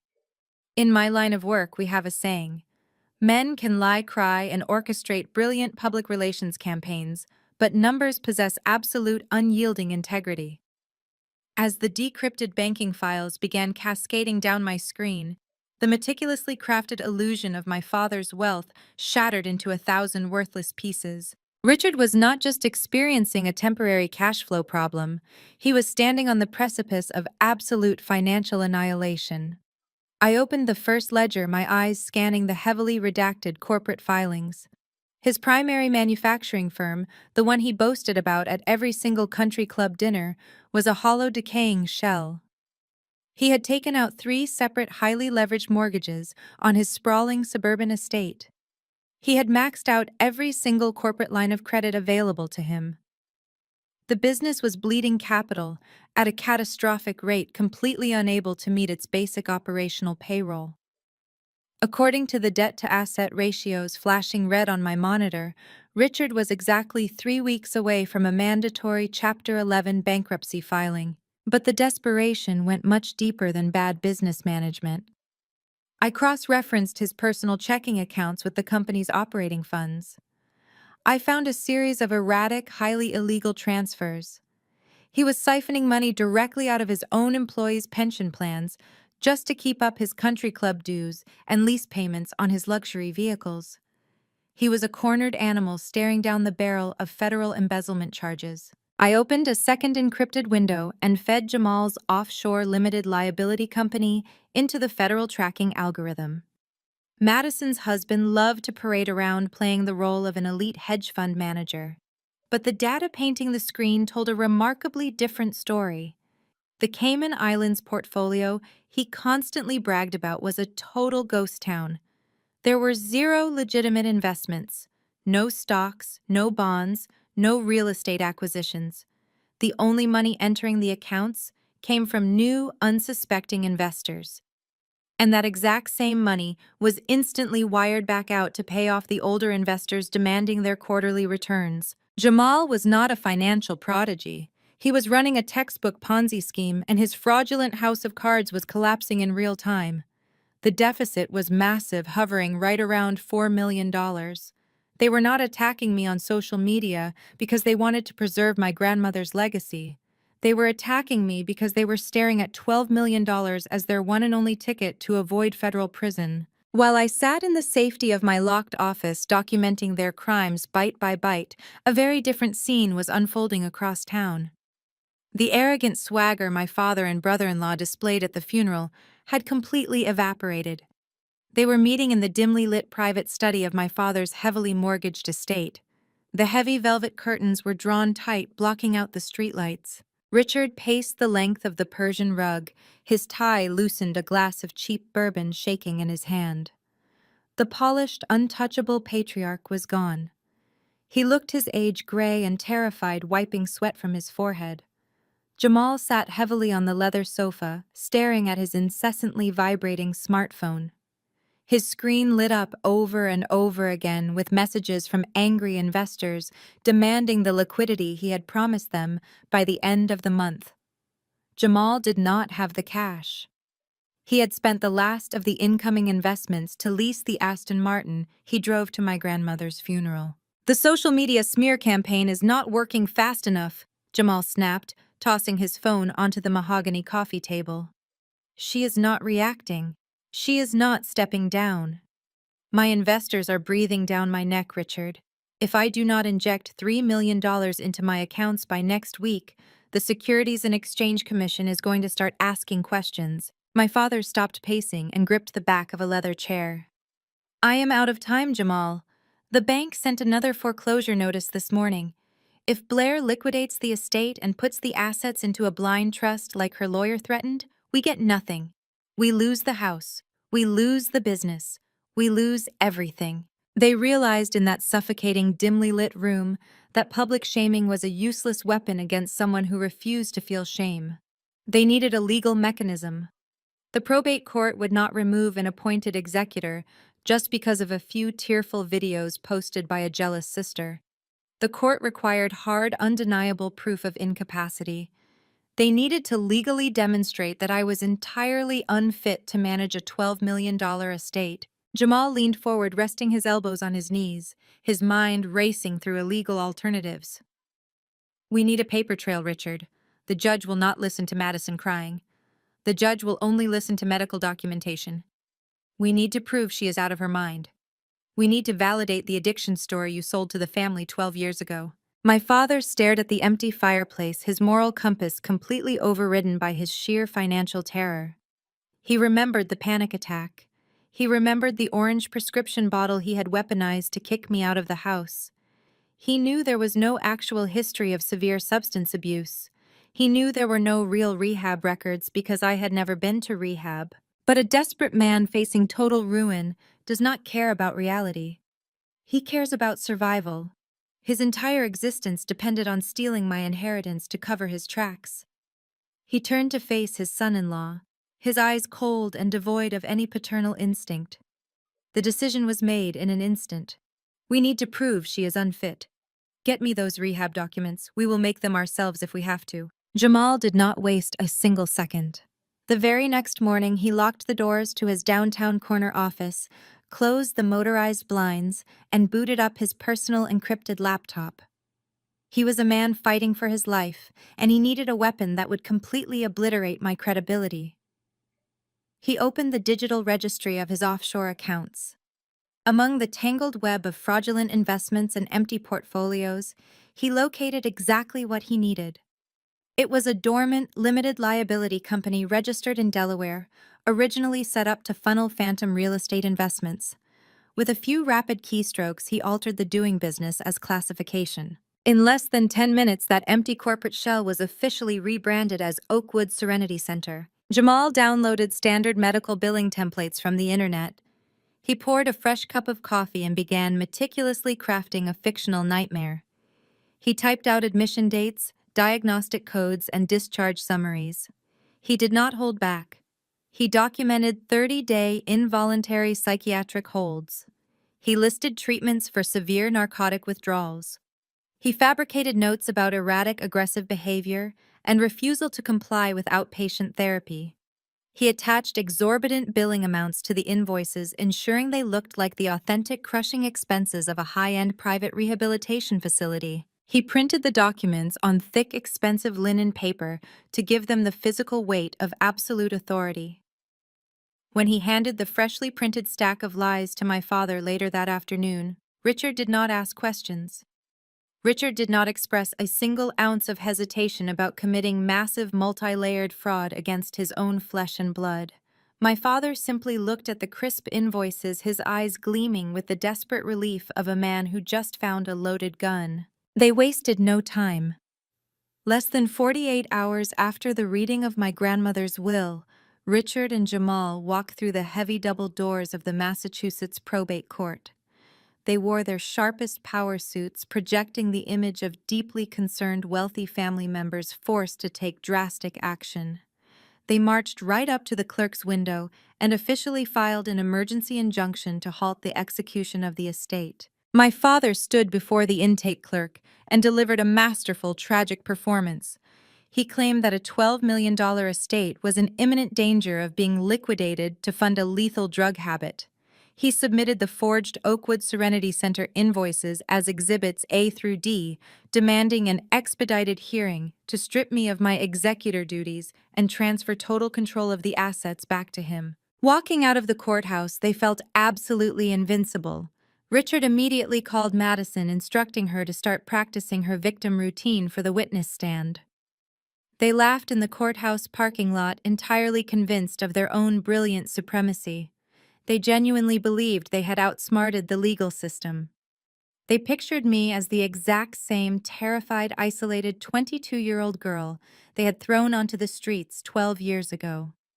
They thought I was sitting alone in a cheap apartment, completely defenseless, lacking the resources or the mental fortitude to fight back against a tidal wave of medical evidence. They thought they had cornered a helpless, estranged daughter. 2 days later, I was sitting at my heavy oak desk in my home office, cross-referencing a series of offshore wire transfers on my federal terminal. A sharp, authoritative knock echoed from my front door. I locked my screen, walked down the hallway, and opened the door to find a licensed process server standing on my porch. He asked to confirm my identity, handed me a thick manila envelope, and quickly walked away. I closed the door, carried the envelope back to my office, and sat down. I broke the red legal seal and pulled out the emergency injunction. I saw my father's name listed as the plaintiff. I saw the aggressive legal demands to freeze my grandmother's estate. And then I flipped to the attached exhibits. I stared at the heavy linen paper bearing the logo of Oakwood Serenity Center. I read through the fabricated descriptions of my supposed psychotic breaks and narcotic withdrawals. Most people would have felt a sudden suffocating wave of panic. Most people would have immediately called a defense attorney in tears, terrified that a judge might actually believe the lies printed on those pages. I did not feel fear. I felt a deep, profound sense of amusement. I did not just read the medical descriptions, I audited the document. My eyes bypassed the fake diagnostics and locked directly onto the corporate header. I saw the billing address. I saw the routing information listed at the bottom of the invoice for payment processing. Most importantly, I saw the employer identification number printed in tiny, unassuming text in the bottom corner of the page. I turned to my computer, unlocked my federal database terminal, and typed that exact 9-digit number into the search bar. I hit enter. The screen flashed as the algorithm connected the dots. The Delaware Limited Liability Company, posing as Oakwood Serenity Center, was not just a random fake business. It was the exact central node of Jamal's financial laundering network. It was the primary shell corporation he used to funnel money from his new investors to pay off the old ones. The federal task force I contracted with had been hunting for the specific corporate entity holding Jamal's fraudulent assets for 6 months. He had hidden it so well behind layers of digital red tape that we could not definitively tie it to his name. But Jamal, in his infinite arrogance and desperate need to destroy me in probate court, had just printed out the exact location of his criminal empire, signed it, and submitted it into the public legal record. He had handed me the smoking gun on a silver platter. I leaned back in my leather chair. A slow, cold smile spread across my face as I looked at the forged medical bills. My family had tried to forge a blade to cut my throat, but they had just handed me the executioner's sword. I picked up my secure encrypted mobile phone. I dialed a direct line that bypassed standard government switchboards. The line clicked open after a single ring. "Hey, boss. I found the dummy corporation we have been looking for." The harsh fluorescent lights of the Massachusetts probate court brought us right back to the present moment. The heavy air in the room was completely still. I stood in the center aisle, holding the silent, captivated attention of every single person in the gallery. My brief clarification regarding the 12-year-old bank statement had already cracked the foundation of their carefully constructed lie. Now it was time to bring down the entire house. My father Richard was gripping the edge of the plaintiff table. His knuckles were bone white against the dark mahogany wood. He was breathing heavily through his nose, his mind desperately trying to process how the narrative he had controlled for over a decade was suddenly slipping through his fingers. He had walked into this building expecting an effortless slaughter. He expected to easily crush a fragile, estranged daughter. Instead, he was staring at a woman made of absolute stone. My court-appointed attorney, the man who had been sweating through his collar just 20 minutes ago, finally understood the dynamic of the room. He realized I was not a terrified civilian buckling under the weight of fabricated medical bills. He straightened his posture, cleared his throat, and took a formal, highly deliberate step backward. He looked up at the high bench. "Your Honor," my attorney announced, his voice ringing with newfound confidence. "My client will not just be offering a personal rebuttal today. My client will now address the medical evidence submitted by the plaintiff directly as an expert witness." Richard's high-priced attorney shot up from his leather chair as if he had been physically struck by lightning. He slammed his hand flat against the table, his face twisted in absolute outrage. "Objection, Your Honor. This is an absolute mockery of probate procedure." The lawyer shouted, his voice cracking with panicked desperation. A pro se litigant cannot simply declare herself an expert witness to validate her own defense. The plaintiff has submitted certified medical invoices from a private rehabilitation facility. The defense is employing a ridiculous delay tactic. The woman standing before you is a data entry clerk, not a medical professional, and certainly not a recognized legal authority. Judge Sylvia Crawford did not even blink at the outburst. She raised her hands, silencing the panicked attorney instantly. She turned her piercing gaze back to me. The corners of her mouth tightened in a look of profound intrigue. She had presided over hundreds of bitter family disputes, but she knew exactly when the temperature in her courtroom fundamentally shifted. "I will hear her foundation counsel." The judge stated, her voice slicing through the tension like a blade. "If she wishes to submit her professional credentials to this court to qualify her testimony regarding these financial documents, I am fully prepared to review them." "Overruled. You may proceed." I did not smile. I did not gloat. I turned on my heel and walked back to my open briefcase resting on the defense table. Every eye in the gallery followed my movements. Madison sat rigid in the second row, her designer tissue crumpled into a tight, useless ball in her fist. Her performance as the grieving sister had entirely evaporated. Next to her, Jamal let out a harsh, dismissive breath, crossing his arms tightly over his broad chest. He was trying desperately to project dominance to maintain the illusion of the untouchable hedge fund manager. But the rapid, involuntary tapping of his expensive leather shoe against the floorboards betrayed his mounting anxiety. He was a fraud, and frauds possess a primal instinct for when they are being hunted. I bypassed the stacks of banking records and reached into a secure, hidden pocket of my briefcase. I pulled out a heavy, dark blue leather identification folio. The seal of the United States government was deeply embossed in gold on the front cover. I turned around and walked down the center aisle, my footsteps echoing in absolute measured rhythm. I stopped at the wooden barrier and handed the folio to the armed bailiff. The bailiff glanced down at the gold seal. His eyebrows shot up in surprise before he quickly turned and placed it directly onto the judge's bench. The silence in the room became thick and suffocating. Richard stared at the blue leather folio, a deep visceral fear finally beginning to fracture his arrogant facade. He looked over his shoulder at Jamal. Jamal swallowed hard, his eyes locked on the judge. The dark, menacing glare he had used to intimidate me in my grandmother's study was gone. They both knew that basic data entry clerks did not carry government-issued identification badges. Judge Crawford flipped the leather folio open. She stared at the laminated credentials for a long, agonizing moment. Her eyes scanned the official department seals, the security holograms, and the federal identification numbers. A sharp, incredibly dangerous smirk briefly touched the corner of her lips. She looked up, completely ignoring Richard and his terrified lawyer. She looked straight at me, a profound, unspoken, mutual respect passing between us. She recognized exactly what kind of predator was standing in her courtroom. The judge picked up the credential card, holding it, so the court reporter could properly document the official record. She read the title out loud, her voice ringing with absolute crushing authority across the silent room. Senior Forensic Auditor. Financial Crimes Enforcement Network. Internal Revenue Service. The sound of my father's jaw dropping was practically audible.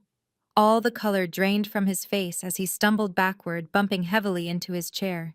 In the gallery, Jamal visibly paled. The smooth, wealthy corporate persona he had meticulously crafted vanished into thin air. He gripped the wooden pew in front of him, staring at me with a look of absolute, unadulterated terror. He finally realized that the woman he tried to trap and bribe was the exact same federal agent who had been quietly tracking his illegal offshore accounts for the past 6 months. The absolute paralysis in the courtroom was a tangible, heavy thing. My father, a man who had spent his entire adult life controlling the narrative through sheer volume and intimidation, was completely mute. He stood frozen behind the heavy wooden table, his mouth slightly parted, his eyes darting frantically between my federal credentials on the bench and my face. He looked like a man who had just stepped off a cliff and was suspended in midair, waiting for the devastating pull of gravity. In the gallery, Jamal was no longer leaning back in his pew. The effortless, wealthy swagger he used to mask his profound insecurities had vanished. He was gripping the wooden barrier separating the gallery from the court so tightly that his knuckles were stark white against his dark skin. He knew exactly what the Financial Crimes Enforcement Network was. He knew that the people who carried those blue leather folios did not bother with petty domestic disputes. We dismantle cartels, we freeze global assets, and we put arrogant men in federal prison. I did not give them a single second to recover. I turned my attention away from their horrified faces and looked up at the large monitors mounted around the room. The projected image of the Oakwood Serenity Center medical invoice was still glaring in bright white against the screens. It was the document they thought would instantly strip me of my inheritance and brand me an incompetent addict for the rest of my life. I walked over to the plaintiff table. My father instinctively took a step back as I approached. I reached down and tapped the spacebar on his lawyer's laptop, highlighting the top half of the projected invoice. Your Honor. I began, my voice projecting clearly and calmly across the silent room. As an expert witness in financial forensics, my job is not to diagnose medical conditions. My job is to verify the origin, transit, and destination of capital. When investigating suspected medical fraud, we do not look at the clinical notes. We look at the billing infrastructure. Criminals will spend days crafting the perfect fake psychiatric evaluation, but they always get lazy when it comes to the accounting metadata. I pointed directly at the top right corner of the projected document. Take a close look at this invoice, I instructed the court. At first glance, it appears to be a standard itemized medical bill from a high-end rehabilitation facility. The font is professional. The medical billing codes align with standard psychiatric care. But whoever drafted this document utilized a basic commercial invoicing software template. You can tell by the default spacing of the routing information at the bottom. A legitimate multi-million-dollar medical facility in Massachusetts would utilize a dedicated healthcare revenue cycle management system, which generates proprietary tracking barcodes. This document lacks any such barcode. My father's attorney was furiously wiping his forehead with a handkerchief. He looked at the screen, then back at his client, a rising panic visible in his eyes. He had submitted these documents as certified evidence without running a basic due diligence check, blindly trusting that his wealthy client was providing legitimate records. But the software template is merely a formatting error. I continued pacing slowly back toward the center of the room. The true foundational failure of this document lies in its tax registration. I pointed to a string of 9 digits printed in tiny, unassuming text just beneath the facility's address. Every legally operating business in the United States must register for an employer identification number. It is the digital fingerprint of a company. The EIN listed on this supposedly prestigious Massachusetts medical facility begins with the digits 2 and 0. However, medical facilities registered and operating exclusively within this state are assigned different regional prefixes by the Internal Revenue Service. I paused, letting the weight of the technical failure sink in. I looked directly at Jamal. His chest was heaving. He was staring at the screen with an expression of pure, unadulterated horror. He was a man watching his entire life disintegrate in front of his eyes. A prefix of 20 indicates a corporate entity registered in the state of Delaware, I stated. Delaware is widely known as a corporate tax haven frequently utilized to establish anonymous shell companies and blind limited liability corporations. It is the absolute preferred registration state for individuals looking to hide assets or generate untraceable corporate paper trails. I walked back to my briefcase on the defense table.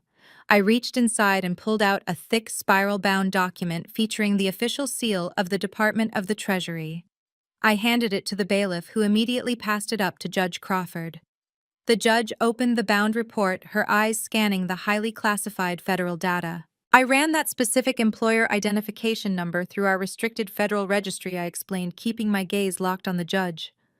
The query confirmed that Oakwood Serenity Center does not hold a single medical license. It employs no doctors, no nurses, and no psychiatric staff. It has never filed a healthcare tax return.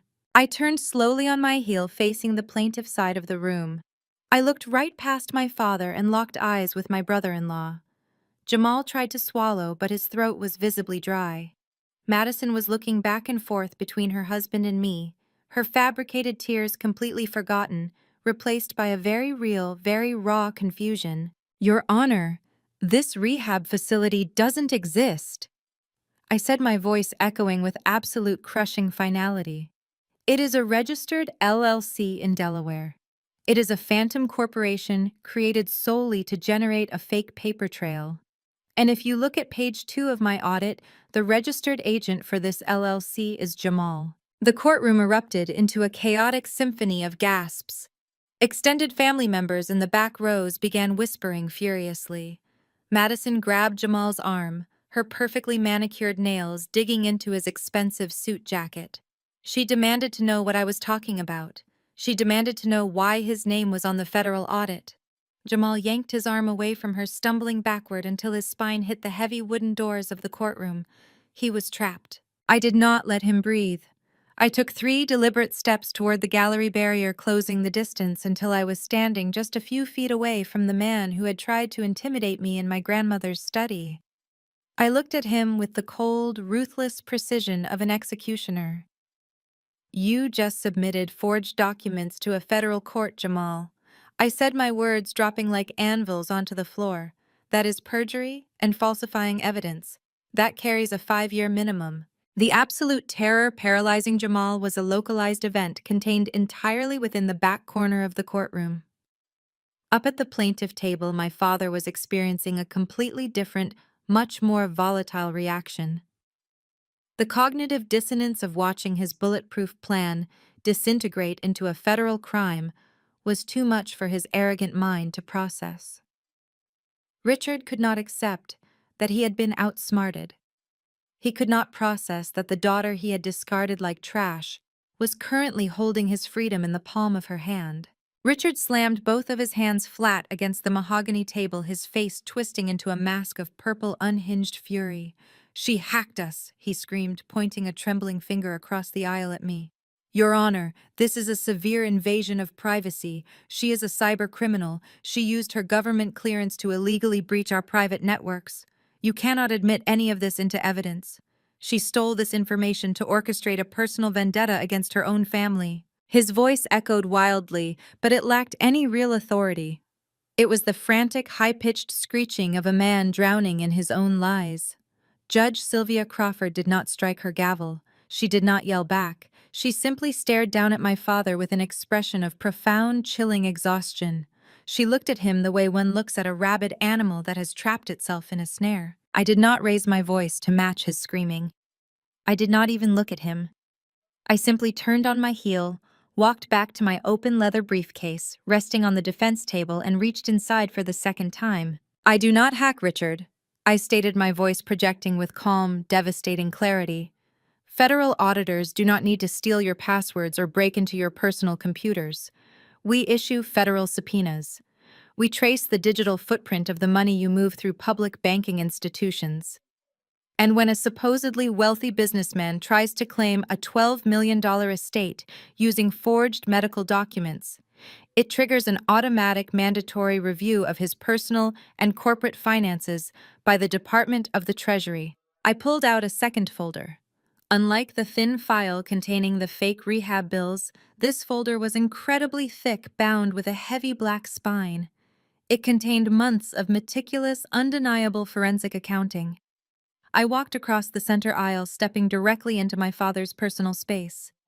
He flinched instinctively, taking a step backward as I dropped the heavy black binder directly onto the plaintiff table right in front of his high-priced attorney. The sound of the binder hitting the wood landed with a heavy, sickening thud. "Let us talk about your business, Dad," I said, looking him dead in the eye. "Let us talk about the real reason you are standing in this courtroom today, throwing your own daughter under the bus." Richard tried to open his mouth, tried to summon another wave of righteous indignation, but his vocal cords completely failed him. The color drained out of his face, leaving him looking hollow and deeply aged. "You are not fighting for this estate to preserve Grandma's legacy." I continued, my voice stripping away the final layers of his carefully constructed country club facade. "Your manufacturing firm is bleeding capital at a catastrophic rate. You have 3 leveraged mortgages. You maxed out your corporate credit lines 6 months ago. But instead of filing for bankruptcy like a responsible business owner, you decided to maintain your wealthy lifestyle using funds that did not belong to you." A collective gasp swept through the gallery. Extended family members, the same people who had blindly believed his lies about my addiction, were now staring at the back of his head in absolute horror. "You need this $12 million estate because you have been embezzling your employees' 401k pension funds for 3 years," I announced to the silent courtroom. My father gripped the edge of the table, his knees visibly buckling under the weight of the accusation. "You stopped matching their retirement contributions 36 months ago," I explained, laying out the mechanics of his massive fraud for the judge to hear. "Then when the creditors started calling you, went further. You created a shadow account. You began siphoning the principal balances directly out of the retirement portfolios of the men and women who have worked on your factory floor for decades. You stole their life savings to pay for your country club dues, the leases on your luxury vehicles, and your extravagant dinners." I pointed to the heavy black binder resting on the table. "Every single illegal wire transfer is documented right there, certified by the Internal Revenue Service and cross-referenced with the Department of Labor." Richard slowly turned his head to look at his attorney. He was begging for help, begging for a legal objection, begging for any possible lifeline to pull him out of the federal nightmare I had just dragged him into. "Do something," Richard whispered, his voice cracking with absolute despair. "You have to object. Tell the judge this is inadmissible." But his attorney was not looking at him. The lawyer, a man who charged $800 an hour and valued his license to practice law far more than any single client, had flipped open the heavy black binder. He was staring at the certified federal traces. He saw the official seals. He saw the undeniable, perfectly mapped paper trail, proving that his client was running a massive multi-million-dollar embezzlement scheme. More importantly, the lawyer realized the catastrophic reality of his own situation. He had just stood before a strict probate judge and officially submitted forged medical documents on behalf of a man who was about to be indicted for massive federal fraud. He had been played for a fool, and he was now standing in the blast radius of a federal crime. The lawyer did not object. He did not defend my father. He slowly closed the black binder, letting his hand rest on top of the cover for a brief second. He did not look at Richard. He did not look at me. He looked directly up at Judge Crawford. He reached down, grabbed his expensive leather briefcase, and snapped the brass lock shut with 2 loud, sharp clicks. He picked up his coat, stepped entirely away from my father, and cleared his throat. "Your Honor!" The lawyer stated, his voice completely devoid of any emotion. "I must withdraw as counsel for Mr. Hayes, effective immediately." The heavy wooden doors swung shut behind my father's former attorney, sealing Richard inside his own self-made tomb. The resounding thud of the closing door acted like a physical blow to my sister. Up until this exact second, Madison had clung to the delusion that our father was invincible. She had spent her entire adult life insulated by his stolen wealth, believing that money and a country club membership could buy their way out of any consequence. Now, watching a high-powered attorney flee the room to save his own license, reality violently crashed down upon her. Madison scrambled to her feet. The carefully rehearsed posture, the designer grief, the elegant mourning veil, it all completely disintegrated. She gripped the polished wood of the gallery pew, her knuckles white, her face distorted in genuine ugly panic. "Make her stop!" Madison shrieked, her voice cracking as she looked wildly up at the bench. "Your Honor! You have to stop her. She is insane. She is making all of this up to destroy our family. She is a sick, jealous woman." Judge Sylvia Crawford did not strike her gavel. She did not even offer Madison the dignity of a verbal response. The judge simply stared down at my sister with an expression of chilling indifference, letting Madison's hysterical cries echo pointlessly against the marble walls. The absolute silence from the bench was a devastating confirmation. The court was no longer entertaining their lies. While Madison was busy having a public meltdown, her husband was silently calculating his own survival. I kept my eyes locked on the gallery, watching the flawless execution of a coward's retreat. Jamal did not comfort his screaming wife. He did not step forward to defend my father. He realized that the federal audit sitting on the plaintiff table was just the tip of the spear. If I had meticulously tracked Richard's pension embezzlement, Jamal knew with absolute certainty that his own offshore financial networks were completely exposed. He needed to run. He needed to get to his leased Aston Martin drive to the airport and board the first international flight available before the federal indictments dropped. Moving with slow, terrifying stealth, Jamal released his grip on Madison's arm. He slid quietly along the back of the wooden pew, stepping backward into the shadows of the courtroom's rear aisle. He kept his head down, taking careful, measured steps toward the heavy double doors at the back of the room. He was just 5 feet away from the exit. He reached out his hand, trembling slightly as his fingers brushed the cold brass handle. "Bailiff, please ensure the doors remain closed." Judge Crawford's voice cut through the room like a crack of a whip.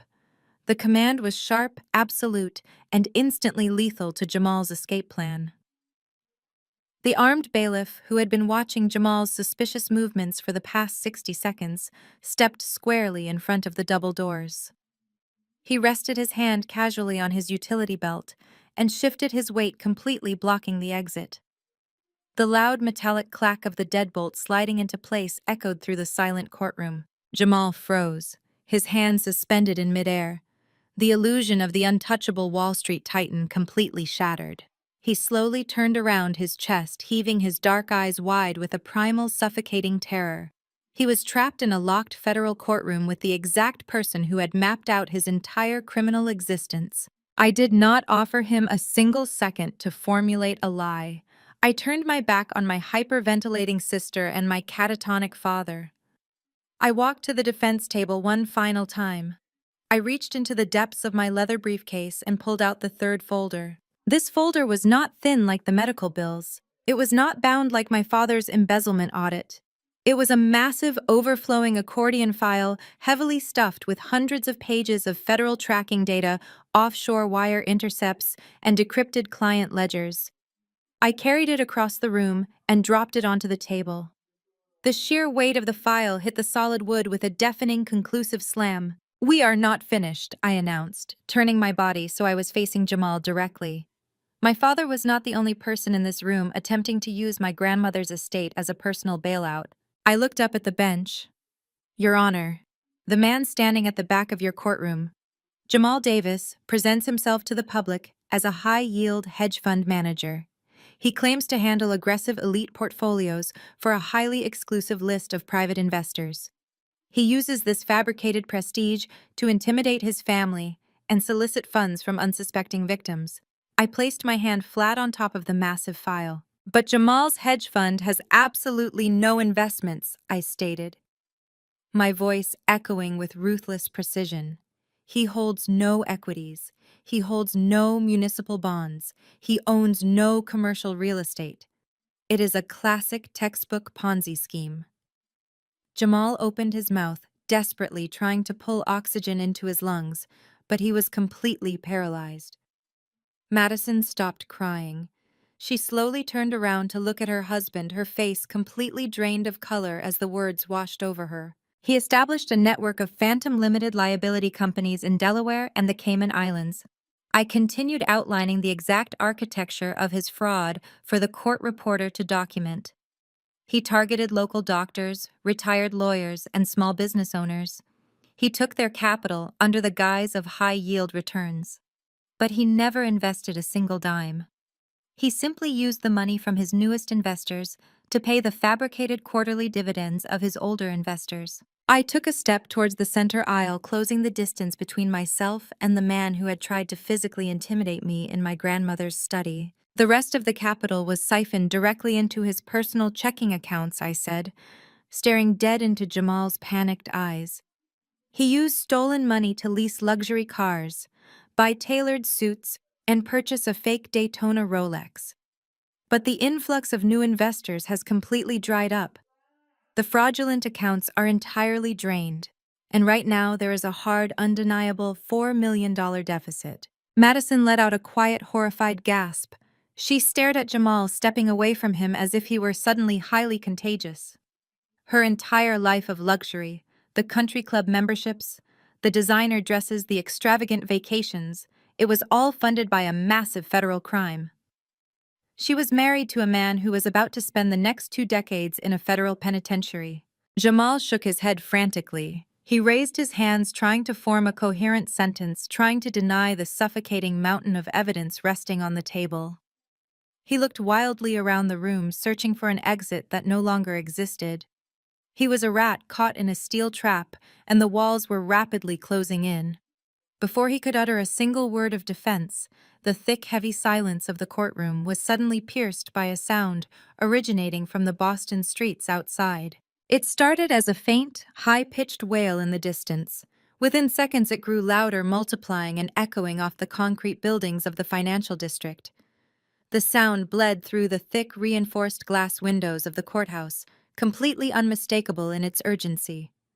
Sirens.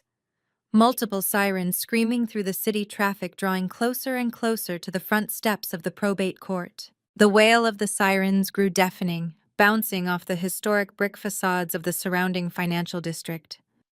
Red and blue lights began to pulse fiercely through the tall, frosted windows of the courtroom, casting a frantic, strobing glow across the pale, terrified faces of my family. The reality of the situation was no longer a theoretical audit or a threat on paper. The federal government had officially arrived. I turned my attention to Madison, the golden child, the sister who had spent 31 years floating on a cloud of unearned privilege, looking down on me, mocking my struggles, and wearing my stolen college fund like a badge of absolute honor. In a matter of minutes, I had systematically dismantled every single pillar of her existence. Her father was a desperate embezzler. Her husband was a fraudulent criminal. Her entire life of luxury was a complete fabricated lie built on the broken backs of innocent factory workers and deceived investors. The shock gave way to absolute primal humiliation. Madison slowly backed away from the heavy wooden doors. She looked at Jamal, her eyes scanning his expensive tailored suit, the fake gold watch, the polished shoes, and she finally saw the hollow, terrifying void hiding underneath. Her breath came in short, ragged gasps. The country club memberships, the luxury vacations in Europe, the endless shopping sprees, all of it was funded by stolen money. She was not a high society elite married to a financial genius. She was the unwitting accomplice to a massive federal crime syndicate. Madison completely snapped. A high-pitched, agonizing scream tore from her throat as she lunged at Jamal. She did not care about the judge sitting on the bench. She did not care about the armed bailiff standing just a few feet away. She slammed her open hands directly into Jamal's chest, hitting him with a wild, unhinged fury. "You said we were rich," she shrieked, her voice echoing violently in the enclosed, echoing space. "You promised me the summer house. You lied to me. You are nothing but a cheap, pathetic fraud." Jamal staggered backward under the sudden weight of her physical assault, but his sheer panic instantly morphed into vicious, defensive anger. The suave, supportive husband act dissolved completely into thin air. He grabbed Madison by the wrists, his grip punishingly tight, and shoved her backward with a harsh, aggressive thrust. "Get off me!" Jamal roared, his face contorted with absolute rage. "You love the money, Madison. You never once asked where the cash for your designer bags came from as long as the credit cards cleared. Do not stand here and play the innocent victim now. You spent the money just as fast as I could steal it." My father, who had been standing paralyzed behind the plaintiff table, suddenly snapped out of his catatonic state. Seeing Jamal physically push his golden child ignited a frantic, desperate need to deflect the blame away from his own staggering crimes. Richard lunged across the center aisle, pointing a shaking finger directly at Jamal's face. "You dragged my family into this!" Richard yelled, his voice cracking with sheer panic. "You used my business connections to funnel your dirty money. You manipulated my daughter. I will tell the federal agents everything. I will testify against you to the Securities and Exchange Commission to save myself." Jamal let out a harsh barking laugh, wiping a bead of sweat from his forehead. "You are going to testify against me," Jamal shouted right back, stepping aggressively toward my father, completely abandoning any remaining shred of respect. "You are the one who stole your own employees' pension funds, Richard. You forged medical documents and submitted them to a federal court. You are drowning in debt and looking for a scapegoat. I will hand you over to the feds on a silver platter to cut my own plea deal." I stood silently by the defense table, adjusting the cuffs of my suit jacket. I watched the beautiful, perfect family tear each other apart like rabid dogs fighting over a scrap of poisoned meat. There was no loyalty. There was no unconditional love. There was no familial bond protecting them from the storm. The exact second the money dried up and the very real threat of federal prison became imminent, they turned on each other with a breathtaking level of viciousness. They were entirely willing to sacrifice anyone and everyone in the room just to save their own skin. I did not have to raise my voice. I did not have to throw a single punch. I did not have to post a tearful video on social media begging for sympathy. I just provided the absolute truth, and the truth was burning their entire world to the ground in real time. The screaming match between Richard, Jamal, and Madison devolved into pure, incoherent chaos. Madison collapsed onto the floor of the gallery, sobbing hysterically into her hands as the flashing police lights illuminated her ruined designer dress. Richard and Jamal were standing inches apart, hurling threats of federal cooperation and prison time at each other, entirely forgetting that the judge was still sitting right above them. The sharp, explosive crack of a wooden gavel sliced through the madness like a physical strike. Judge Sylvia Crawford stood up behind the heavy mahogany bench. She struck the sounding block a second time, hitting it so hard the sharp sound reverberated like a gunshot across the marble floor. The screaming instantly ceased. Jamal snapped his mouth shut. Richard froze mid-sentence. The room fell into a heavy, terrified silence broken only by Madison's ragged, gasping sobs and the wailing sirens just outside the courthouse walls. Judge Crawford looked down at the pathetic, broken men standing in her courtroom. Her expression was a mask of absolute, unyielding authority. She pointed her wooden gavel directly at my father and my brother-in-law. "Richard and Jamal, you are ordered to remain in this courtroom." Judge Crawford commanded, her voice carrying the crushing, undeniable weight of the justice system. "The authorities are waiting outside." The heavy double doors at the back of the courtroom swung open with a forceful, commanding thud. The blinding red and blue lights from the emergency vehicles parked directly outside the courthouse spilled into the room, cutting through the stagnant, suffocated air of the gallery. 4 individuals stepped across the threshold, moving with the synchronized, predatory efficiency of people who dismantle lives for a living.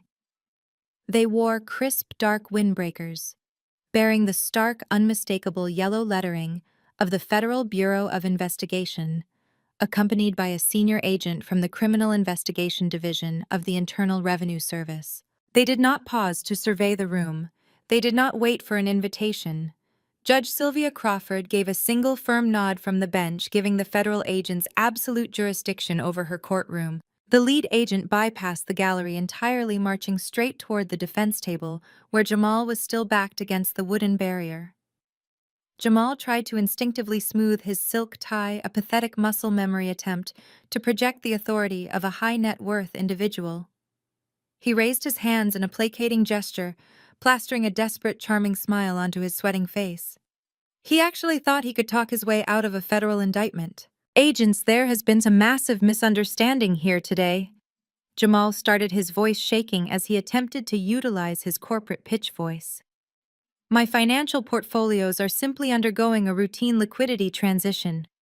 If we can just step outside and discuss this like rational business professionals, I can easily clarify the accounting discrepancies."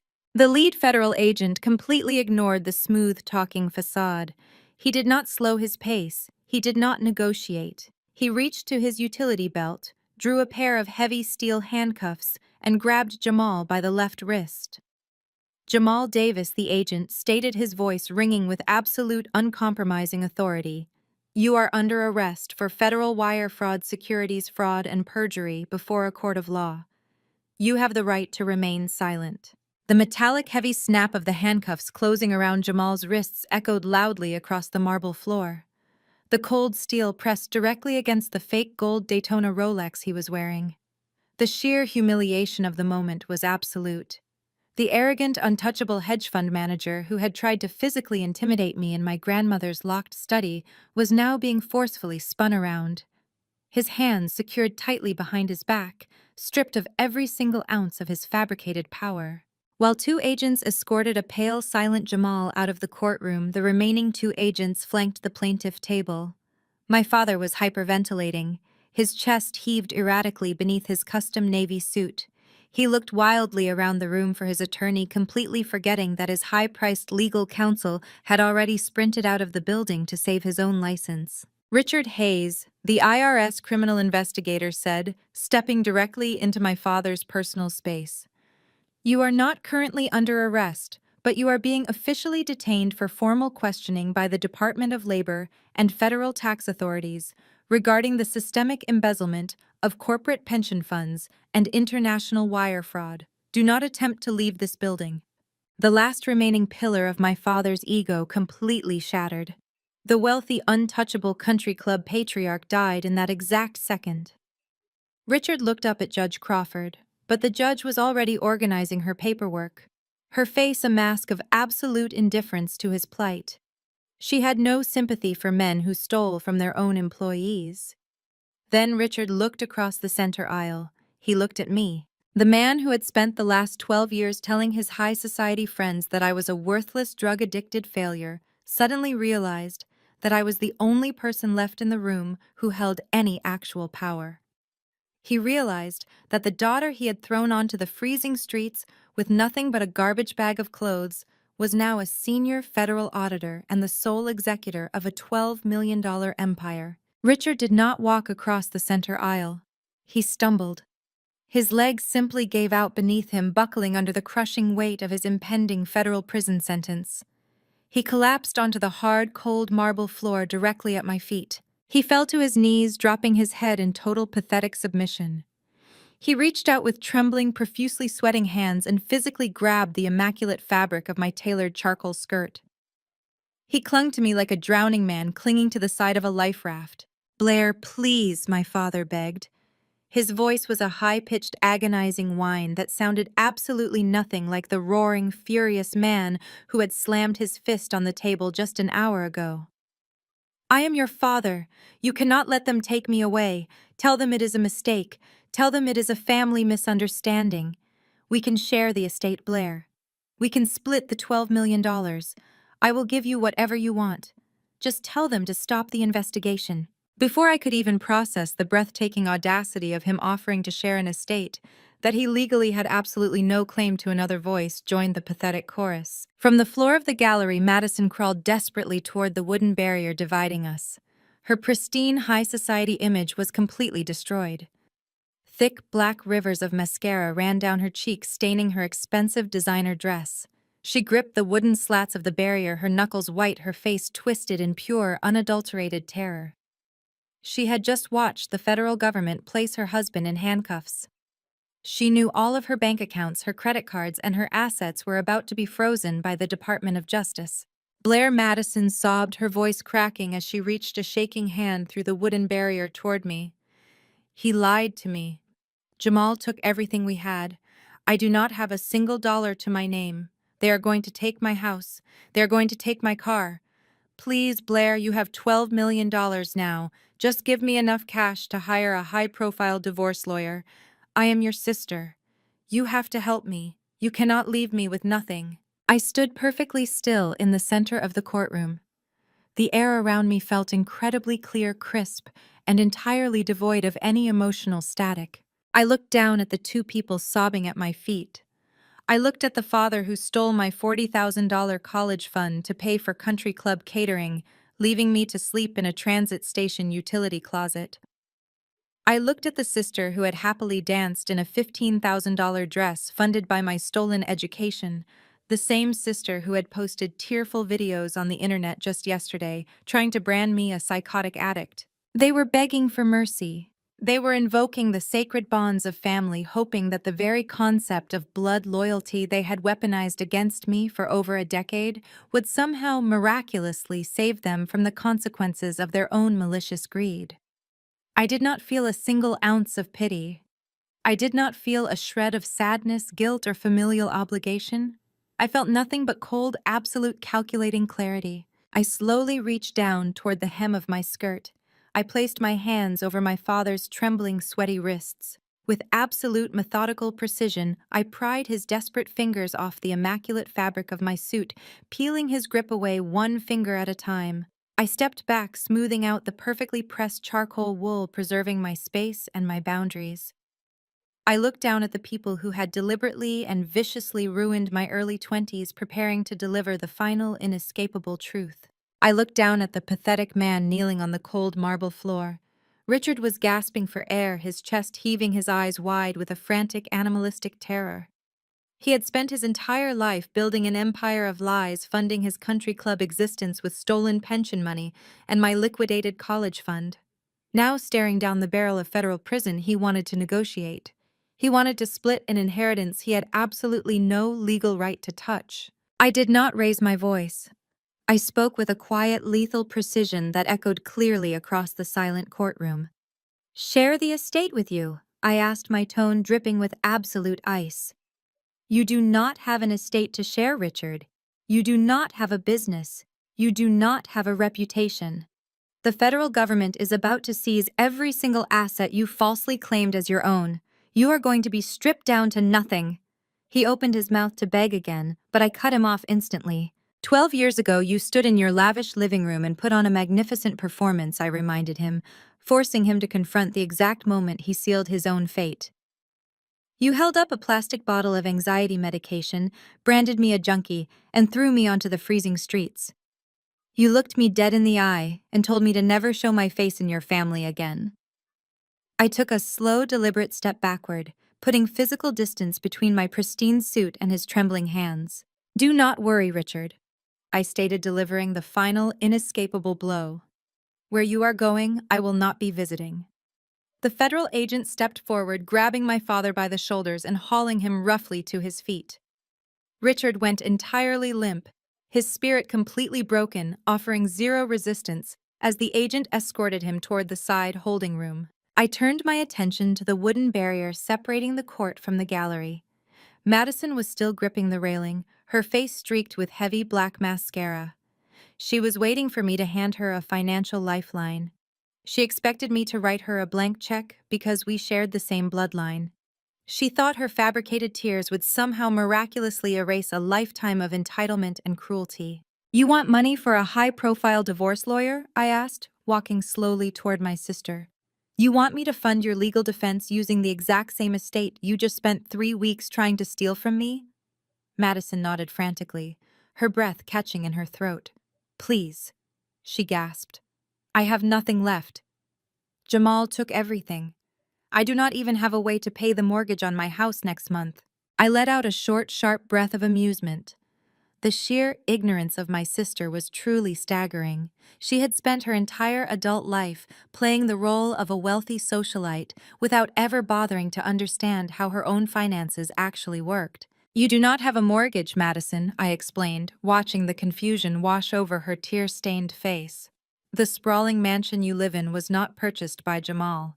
It was not funded by his fraudulent hedge fund.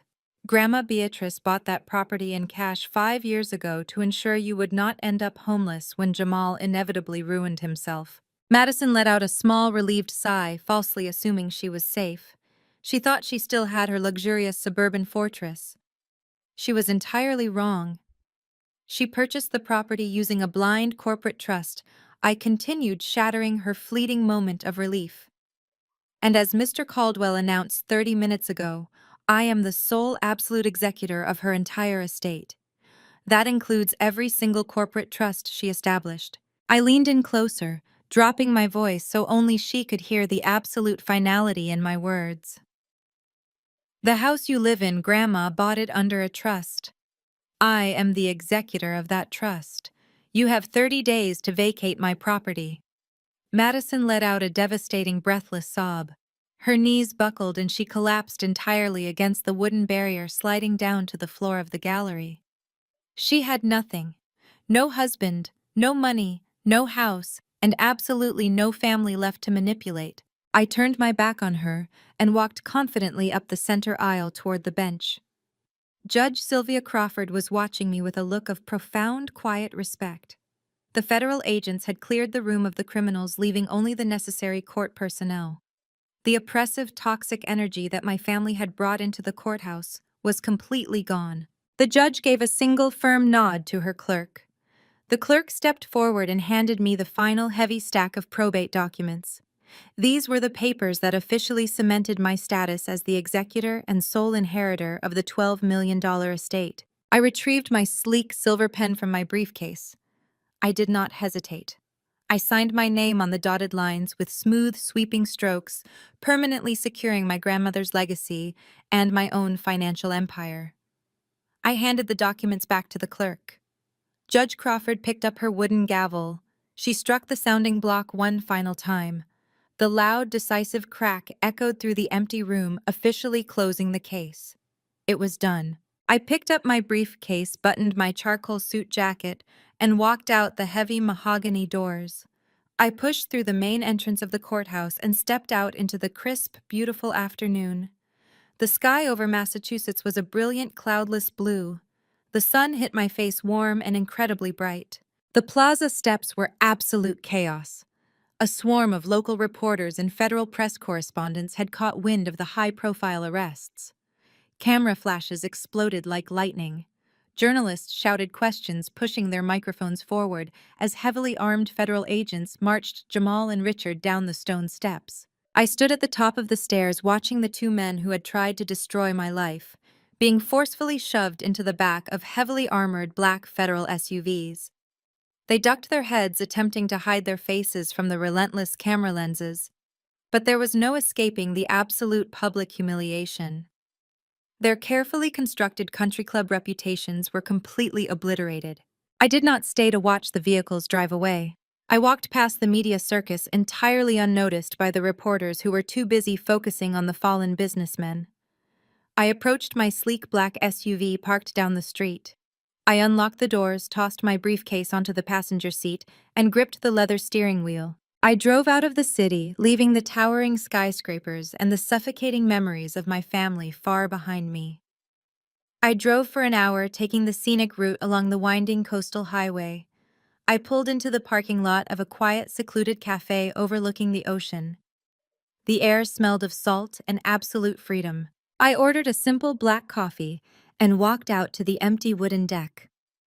The water stretched out endlessly toward the horizon, shimmering under the late afternoon sun. There was no one screaming. There was no one demanding my money. There was no one telling me I was a failure. I stood by the wooden railing, feeling the cool ocean breeze against my face. I raised my paper cup high into the air, holding it up toward the endless blue sky.